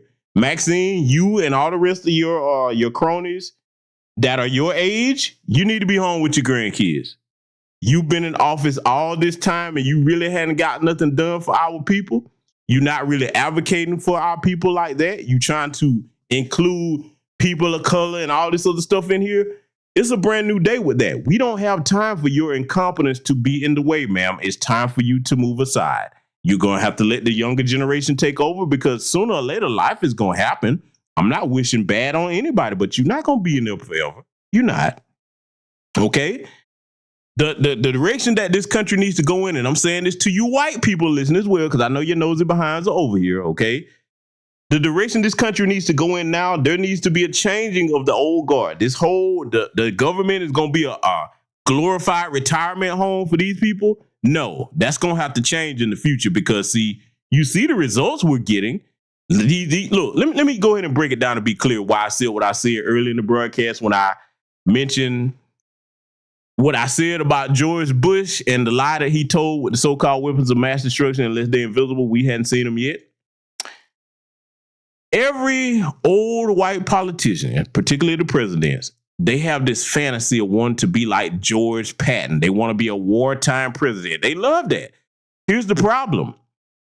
They want that at your children's expense. See, before I let this get back to play, I got to say something here, because y'all know my stance on encouraging young people to join the military. I do not encourage that, regardless of my former dealings with it. I do not encourage it. Let me tell you something. The rule should be, if you want to go to war so bad, here should be the rule. The president should have to suit up, appoint the vice president to run things in his place. The Secretary of State, you suit up too, appoint the Deputy Secretary of State. The Deputy of Defense, you appoint the second in command under you. All of them should have to suit up and go into the theater of war with the troops that they claim they support so much. We'll see how bad you want to go to war then. I'm not going to stop there. Half the Congress and half the Senate, you need to suit up too. We need to see how important this is for you to go to war.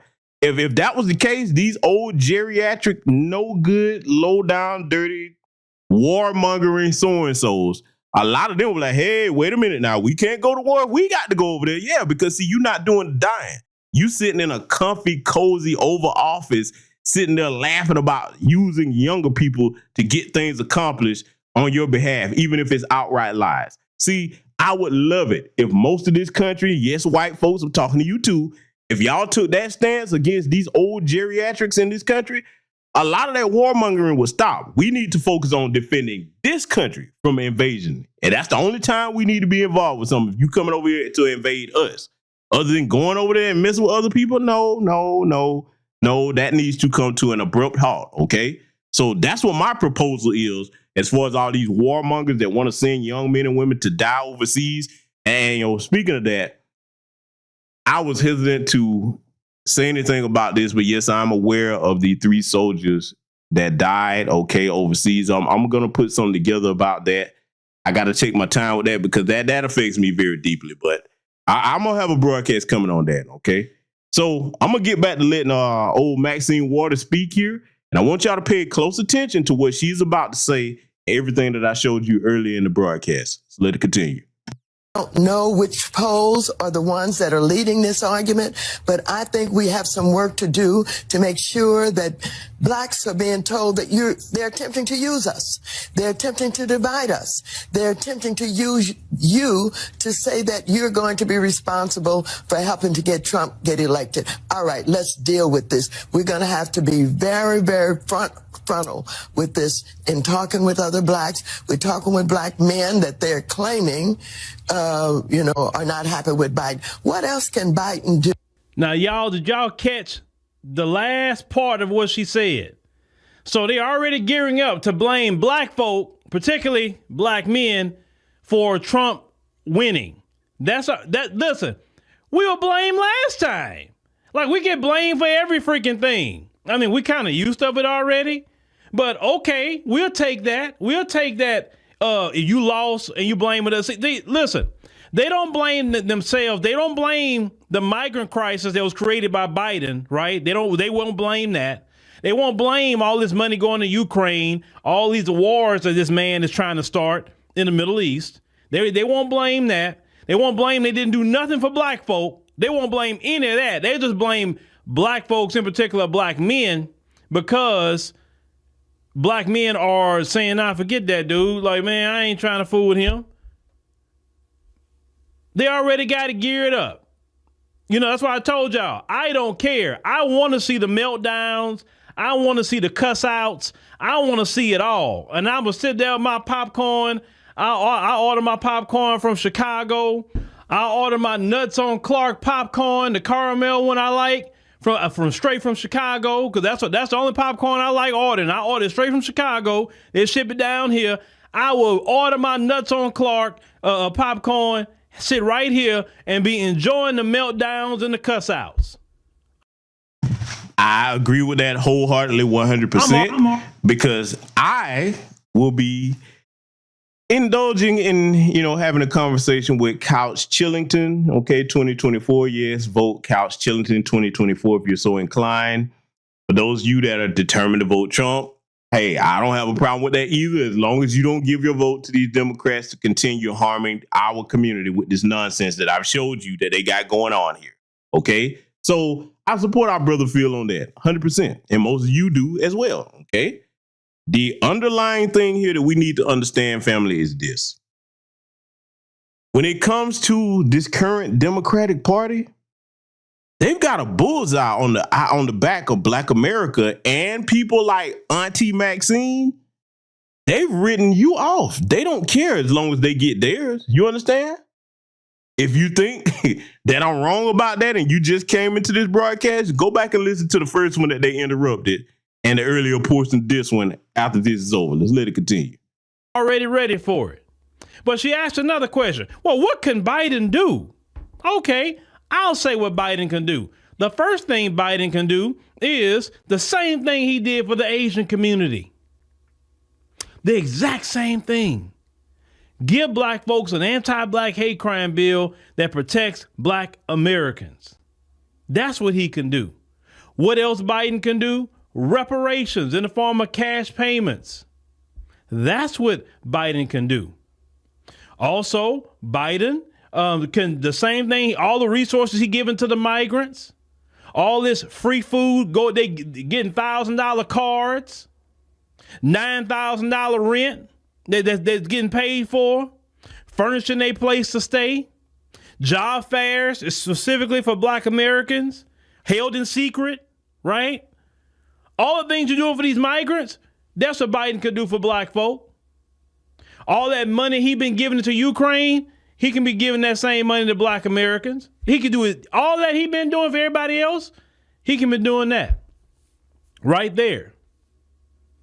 That will even just be a start. Because she said that out of frustration, like, well, what is he supposed to do? He ain't got no problem figuring out what he needs to do for everybody else. But all of a sudden, now you're frustrated. See, this is why, Auntie Maxine, nobody listened to y'all. See, with age supposed to come wisdom. And unfortunately, y'all been so sold out to the Democrats. Y'all so sold out to getting your check. You're not in touch with reality with the average black person is living in this country. ma'am. You and Clyburn, y'all not in touch. Everything good for y'all. Y'all can care less about the rest of Black America. You're not struggling. Trust me, you're not. You're not suffering. You good. Like I told y'all, the status quo in this country pays a lot of folks like Maxine Waters and Clyburn very well. So they can't have the rest of you free now, because if the rest of you get free, or the rest of you get, some equal pay or things like that, then they're not getting a check. Because you have to understand, they have to help white supremacy stay up. Because you have to understand, equality to white supremacy is oppression to them, is a problem. Equality, not getting over them, just being at the same equal playing field as everybody else. That's oppression to them. They don't want to see that. They've been having a system of not competing for a long time. They people have to can be just mediocre and get billions of dollars. They throw money at them when they say, I got an idea. Oh, really? Well, here's $1 billion. We can't even get home loans or business loans, even though we may make 6 figures or even 7 figures. Sometimes they don't want to give us that. So it's a big issue and problem in this country. And so Biden and the Democrats supposed to be about regulations and all that. They don't regulate nothing because they don't care. They only care about their agenda, and their agenda is the migrants. Their agenda is starting more wars. Their agenda is not Black folk. So why should Black folk make them an agenda to when it's time to go vote in November? Why should we make them an agenda? You mentioning Trump and all of that. Oh, Trump and the Republicans doing this. No. Trump and the Republicans haven't done crap. No, you. And let me pause it right here and interject this, because I'm glad Brother Phil brought that up. Let me tell you what I'm instructing the family to do, okay? And you consider whether this is a good idea or not. When these Democratic politicians or any of them come around asking you, but particularly the Democrats, because they're in power, we explain why we're talking about them. When they come with the nerve to ask Black Americans to vote for them, what you need to tell them is pause them, cut them off before they finish their sentence and say, listen, the people that you've done things for tangibly, Ukrainians that you've allowed to come over here, which blend in because they're white like everybody else. The size of the Bordarians, okay? All these different other groups that you are subsidizing and giving my taxpayer dollars to, that's who you need to go ask to do something for you. You need to go to the Asian community that you gave an anti-Black hate crime bill over us, even though the FBI crime statistics show that we are the ones that have the most hate crimes perpetrated upon us going back for the last 20, 30 plus years and even further. Okay. You need to tell them, you go ask the people that you care more about than me, because you haven't done anything to earn my vote. Okay. See, you got this. Look, I want my community, our community, foundational Black American freedmen. I want our community to have the self-respect, the self-esteem and dignity that's worthy of our bloodline and our lineage. We are not put here to serve everybody else above ourselves. No, that's an insult to every one of your family members in this chat room. And I know it's doggone sure an insult to mine. So I'm not going to play that game. You're going to either come to us and exchange tangibles for a vote, or you can go seek them votes from the people that you do the most for. Like I keep saying, if you won't work for free, don't vote for free. Let's let it continue. Democrats got to take that responsibility yourself. It's not Trump. Y'all squandered your support. It was not Trump. Y'all did it. The majority of Black folks in this country hated Trump. You mention Trump's name and Black folks start snarling, literally. The same Black folks that was snarling about almost 4 years ago, now they say, you know what, man? Oh, man, you know what? Well, I ain't like Trump, but dog, man, I think I made a mistake because, I had more money during Trump. I didn't have these problems with all these migrants all over the place in my neighborhood that wasn't going down to Trump. I remember Trump was getting them out of here. Man, where Trump at? Y'all did that, Democrats. You. It wasn't, Trump didn't say anything that just got people just on his side all of a sudden. Y'all made people go to his side. And y'all won't take personal responsibility for it. Then y'all still playing this divisive crap. Black women are the backbone of the Democrat Party. Y'all still trying to play that crap? Now let me address that because, see, I'm glad Brother Phil brought that point up as well. Let me tell my sisters out here something. Those of our lineage, foundational Black American freedom. Okay? When they tell you that you the backbone of the Democratic Party, let's look at what a backbone's function is, right? In the human anatomy. Okay, we're going to go there. We're going to get into a little anatomical science real quick. When you look at the backbone of a human body, if you remove that backbone, could that body still walk upright and stand? Think about it. Without your spinal column, would you be able to walk upright and stand? The answer is obviously no. So therefore, that is a vital component and portion of the human anatomy. Now, for the things that we value that are important, we take care of those things, don't we, family? All of us that value things that are important to us, we take good care of those things. Sisters, regardless of whatever program they've given you, regardless of all this fake praise they give you, do you really think that they've treated you with the respect and the urgency of what would be the equivalent of a backbone in a human body? Okay. Have they treated you that way? Because, see, never mind black men for a minute. We're going to sit the brothers to the side. If you have children that you love, have they done right by you and your children? Answer that question. I've shown you many things in this broadcast here tonight that should help you reach the conclusion to that. And if you are doing your due diligence and researching policy and numbers, then you'll know that that definitely is not the case. Now let's bring black men back into the picture, okay? Do you not understand that anytime they use that goofy black women are the backbone of the Democratic Party line, that they're trying to put you in a position that the other groups of competing women in this country are not in? The Asian woman has the Asian man. The white woman has the white man. The Hispanic woman has the Hispanic man. The East Indian woman has the East Indian man, okay? Yes, we're going to go here with it. The continental African woman has the continental African man, okay? That or a zaddy. We're going to go there. Oh, yeah, because Ilhan Omar, okay, or Ocasio Cortez, a little bucktooth Cortez, like I like to call her. Yeah, y'all know where I'm going with this. Why should you have to be the only one without your natural protector and provider in an empowered position to make your life easier?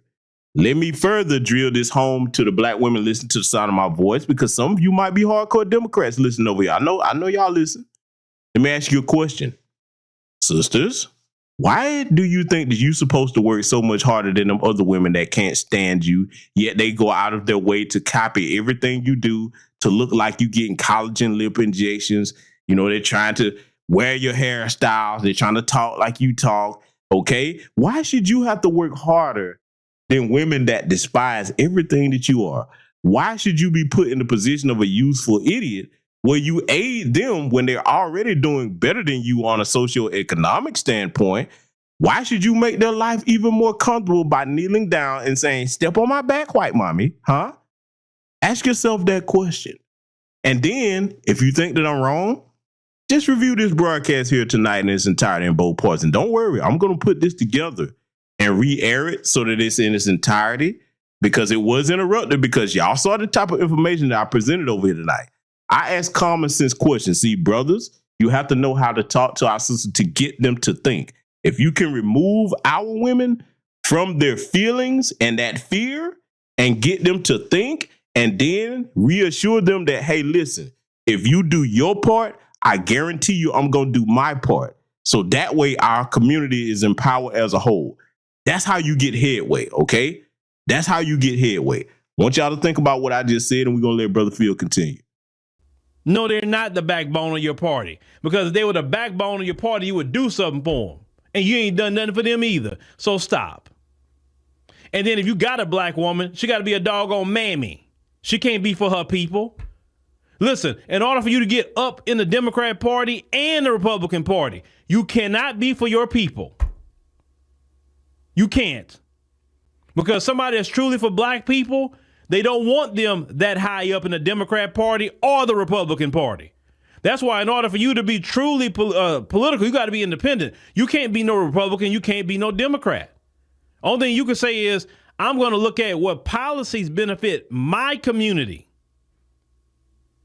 I'm not worrying about what everybody else got going on. I'm talking about us, because for too long, we have been saving everybody, saving the white folk, the people from other countries, whoever. We always sticking our neck out. And what have we got in return? Nothing. And now we still got the folks talking about, well, you know, we don't help do something about this country. We won't have it no more. It's going to affect us. No. Y'all go do it.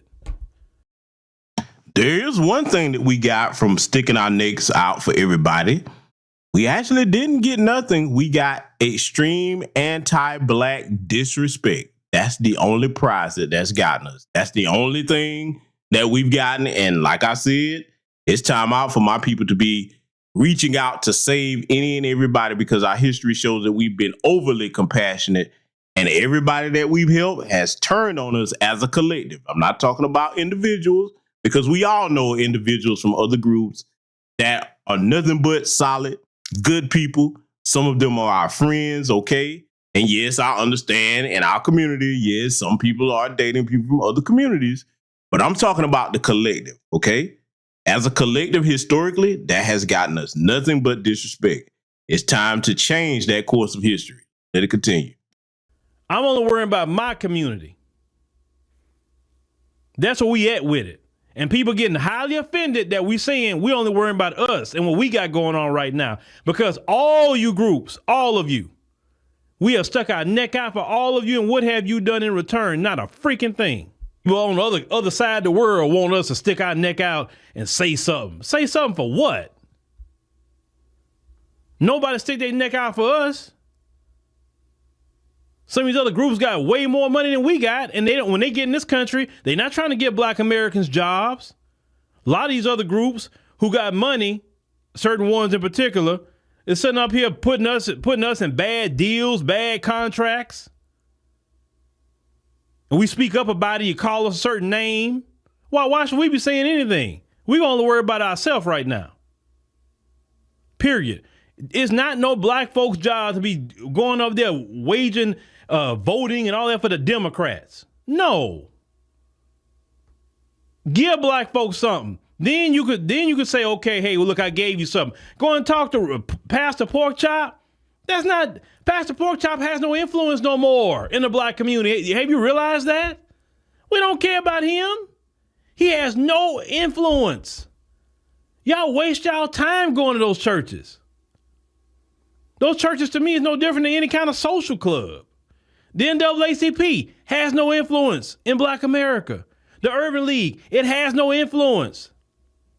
Nobody's paying attention to them because they no different than y'all. Y'all don't want the younger people coming in. They the same way. They don't want the younger people coming in with different ideas, getting rid of all this boule. Listen, the majority of people that's younger don't rock with the boule. They not rocking with all that mess y'all used to. That's why y'all don't want us to come around and come in. And that's cool. Y'all can wither on the vine. And it's very insulting that you are Maxine Waters, but that's what y'all been saying behind the scenes. That if Trump get elected, y'all gonna blame us. Like it wasn't white voters that voted, Hispanic voters, Asian voters, all the Arab voters in Michigan, they said, man, forget Biden. We ain't voting for him. They said it. But you're not going to go blame them, are you, for Trump, right? They openly said they are not supporting Biden for what's going on in Palestine.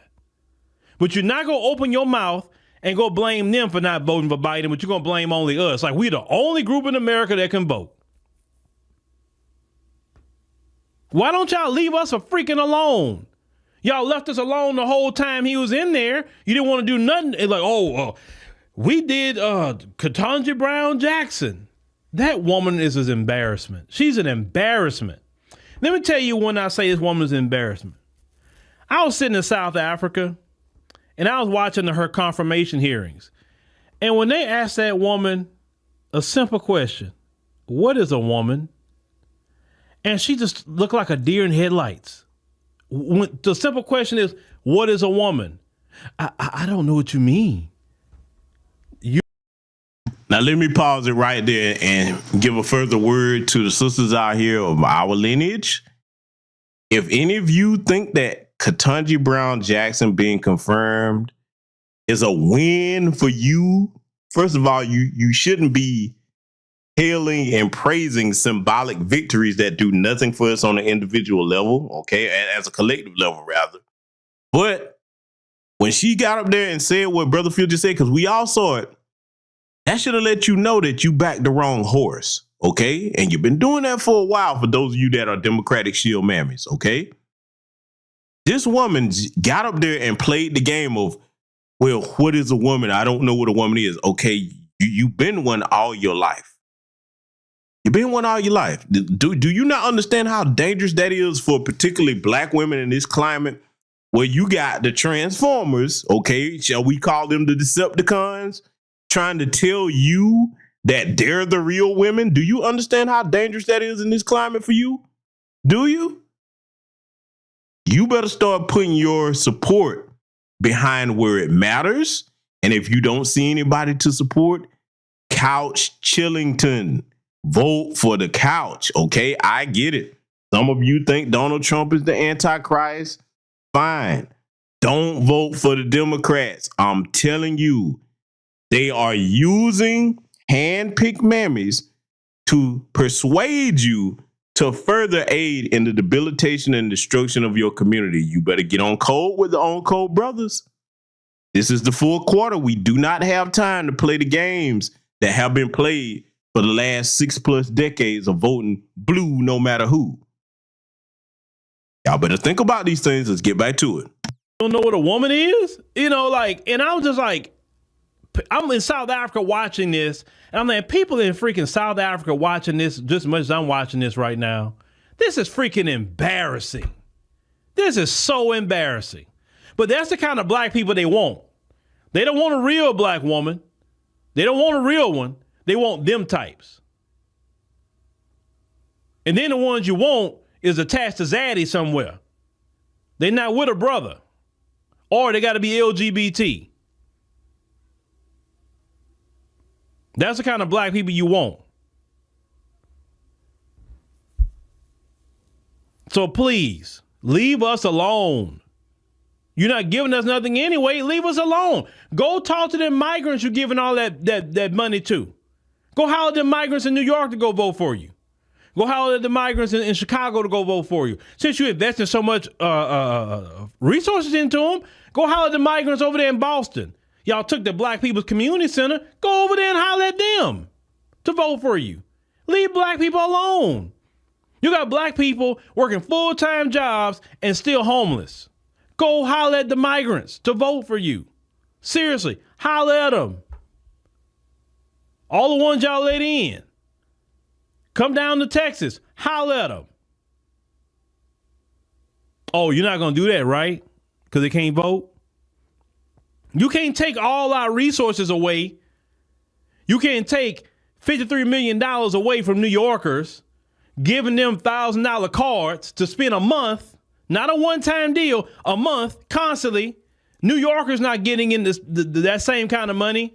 But you're supposed to go vote blue no matter who.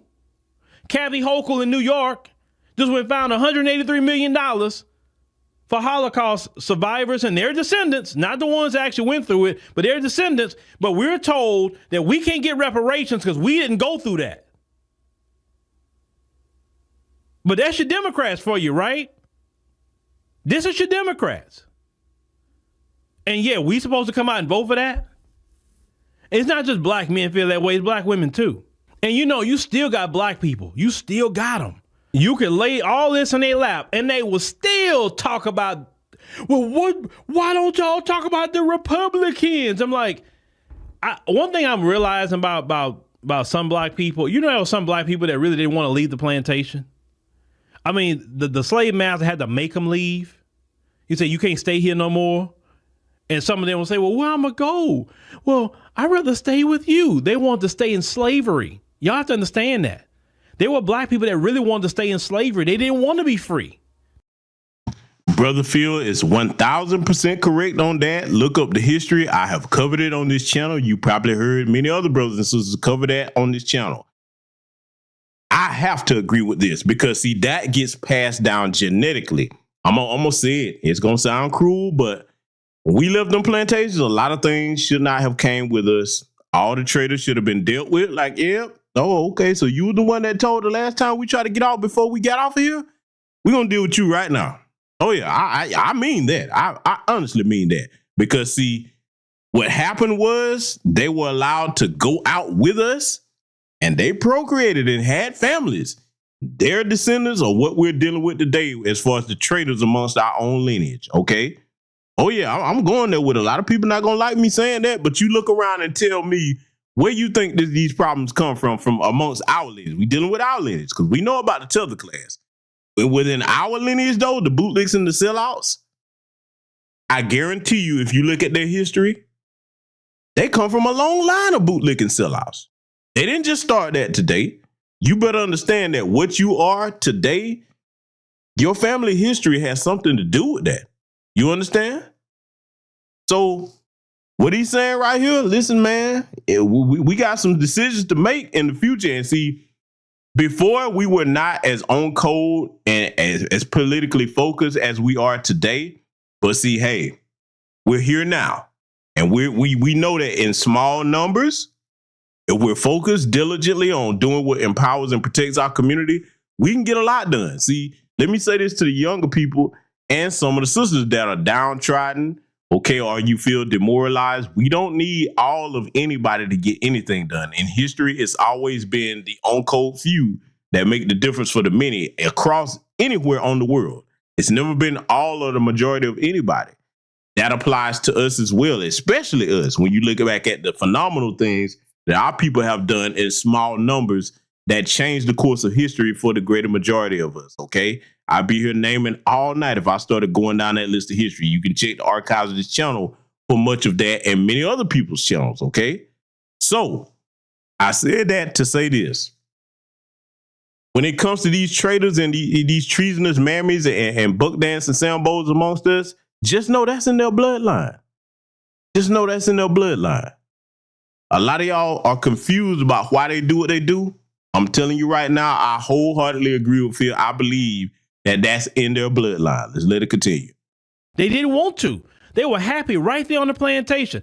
And you have to understand, when you hear them black people say, well, why are you only talking about the Democrats, not the Republicans? Even after I lay out why I'm talking about them, and they still saying that, that tells you they the same people that their descendants is slaves in America that didn't want to leave the plantation. So it's easy for them to take abuse. It's easy for them to not get anything. They cool with that because their ancestor was like that. They were cool just being a servant.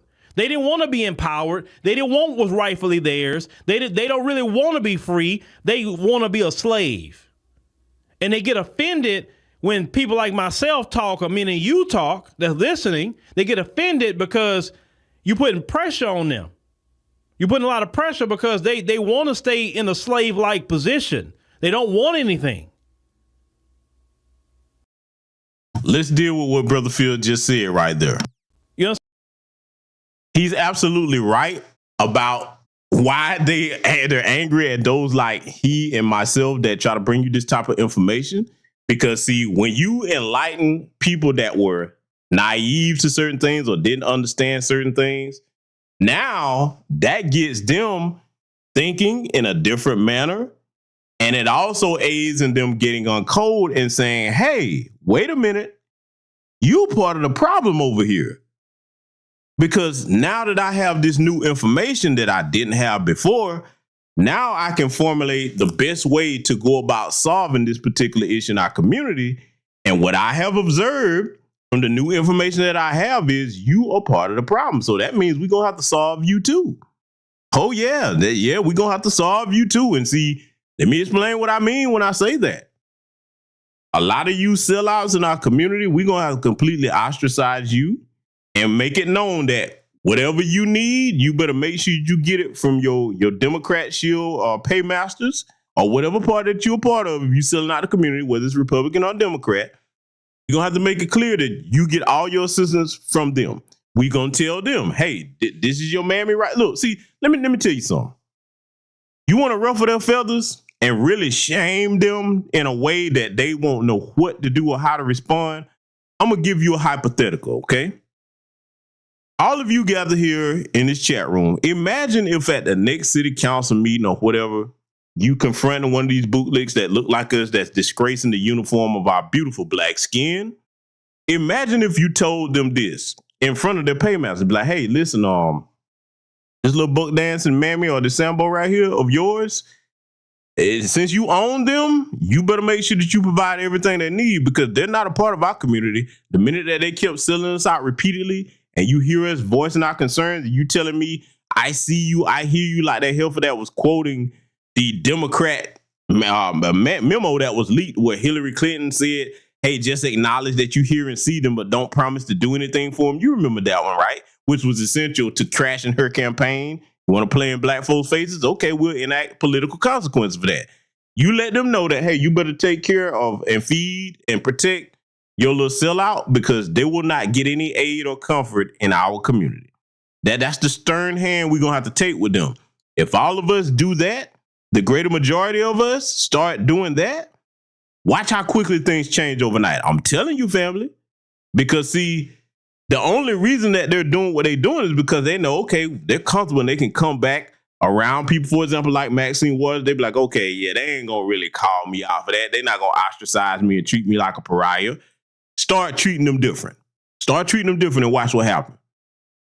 They either going to start doing stuff with black people or they going to make sure that they never take them positions in the first place because they know they're not going to have no community to come back to. Okay? Look at everything that's happening to Fannie the Mammy right now. Okay? Look at everything that's happening to Cori Bush. Oh, y'all know the names. Oh, I could go down the list. Y'all know the names. Okay? Eric Adams up there. You know, he got some Me Too charges he going to have to deal with pretty soon. Mayor Brandon Johnson, it won't be long before they get you too. They coming, buddy. Oh, they coming. Alvin Bragg. Oh, buddy. You sat there and you let them migrants go after they jumped on them cops? See, this is the thing that the buck dancing Sambos and Sambets don't understand. It's a such thing as towing the line too hard. When you trying to be in the graces of them folks, you do too much sometimes.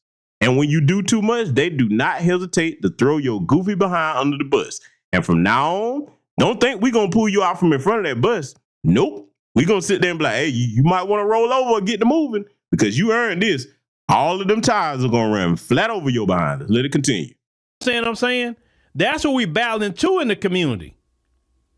There's a lot of people in our community that really don't want anything but to be a servant to massa. That's all they want to be. And they feel that with us speaking against massa, right?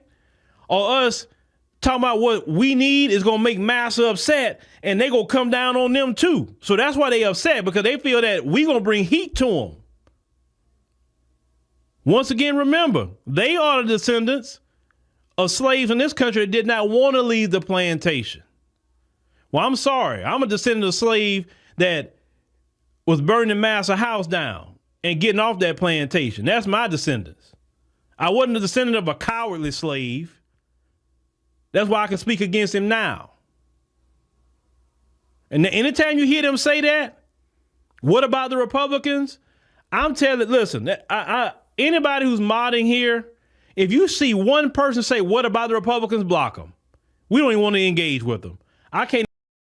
Fact of business, I'm going to adopt that over here as well. Now, you know we don't get very many trolls over here, but I'm going to tell you right now, that's where I'm at with it. I'm going to block you on any social media platform that I see you in any thread or any comment section on Instagram or any platform that I'm on.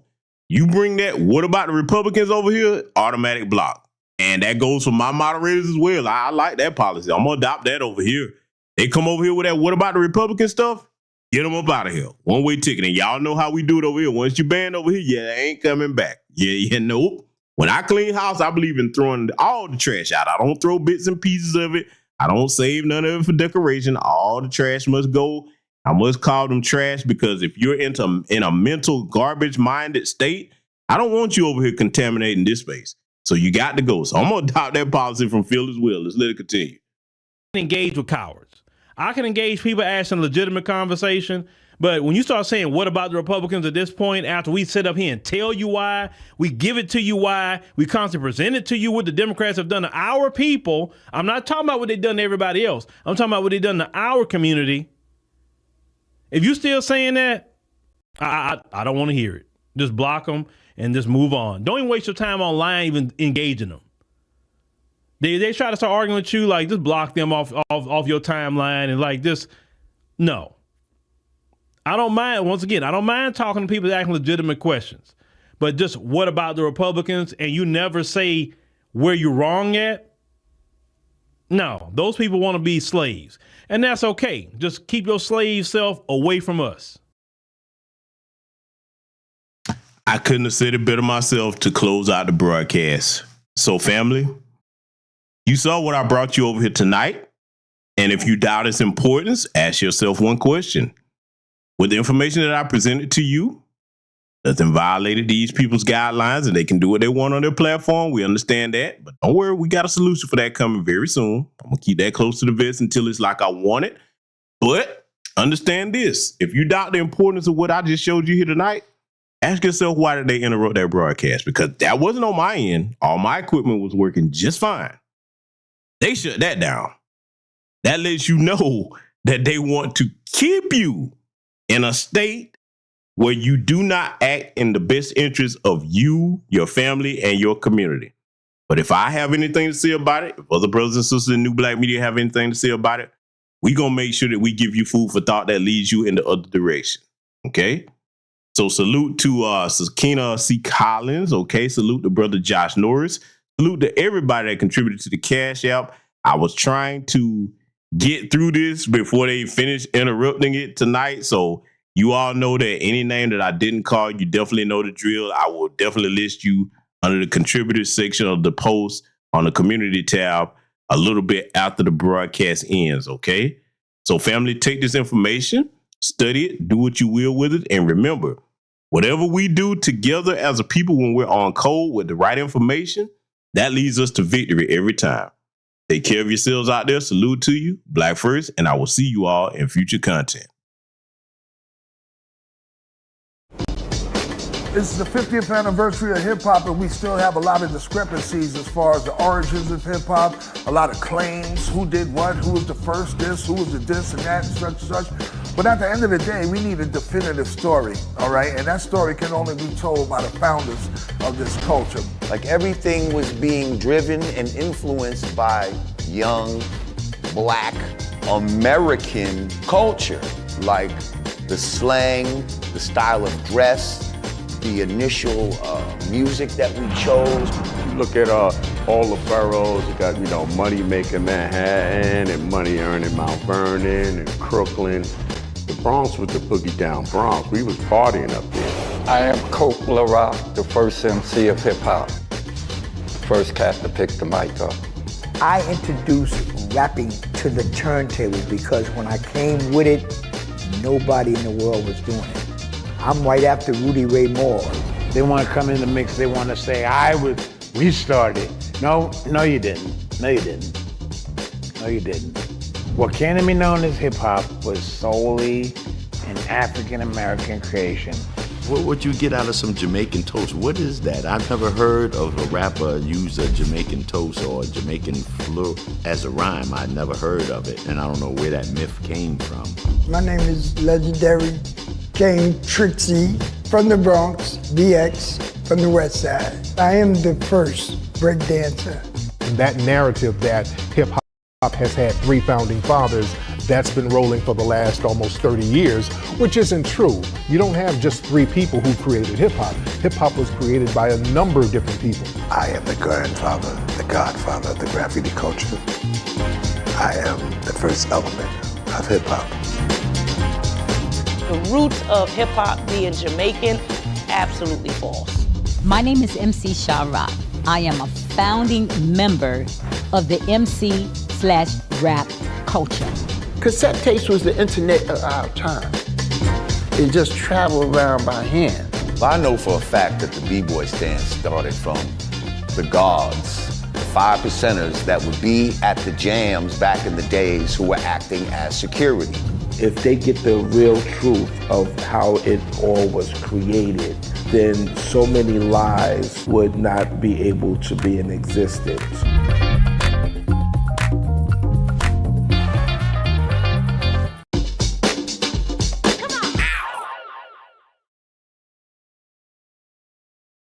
When we talk about hip hop and what it is, it's an extension of the music and the instrumentation that our forefathers created. Check out the live stream premiere of the documentary short, It's Bigger Than Hip Hop, The Black American Family Tree, and Q&A, a fundraiser to create a series detailing music's evolution. Go to DewanB.com for streaming passes and crowdfunding.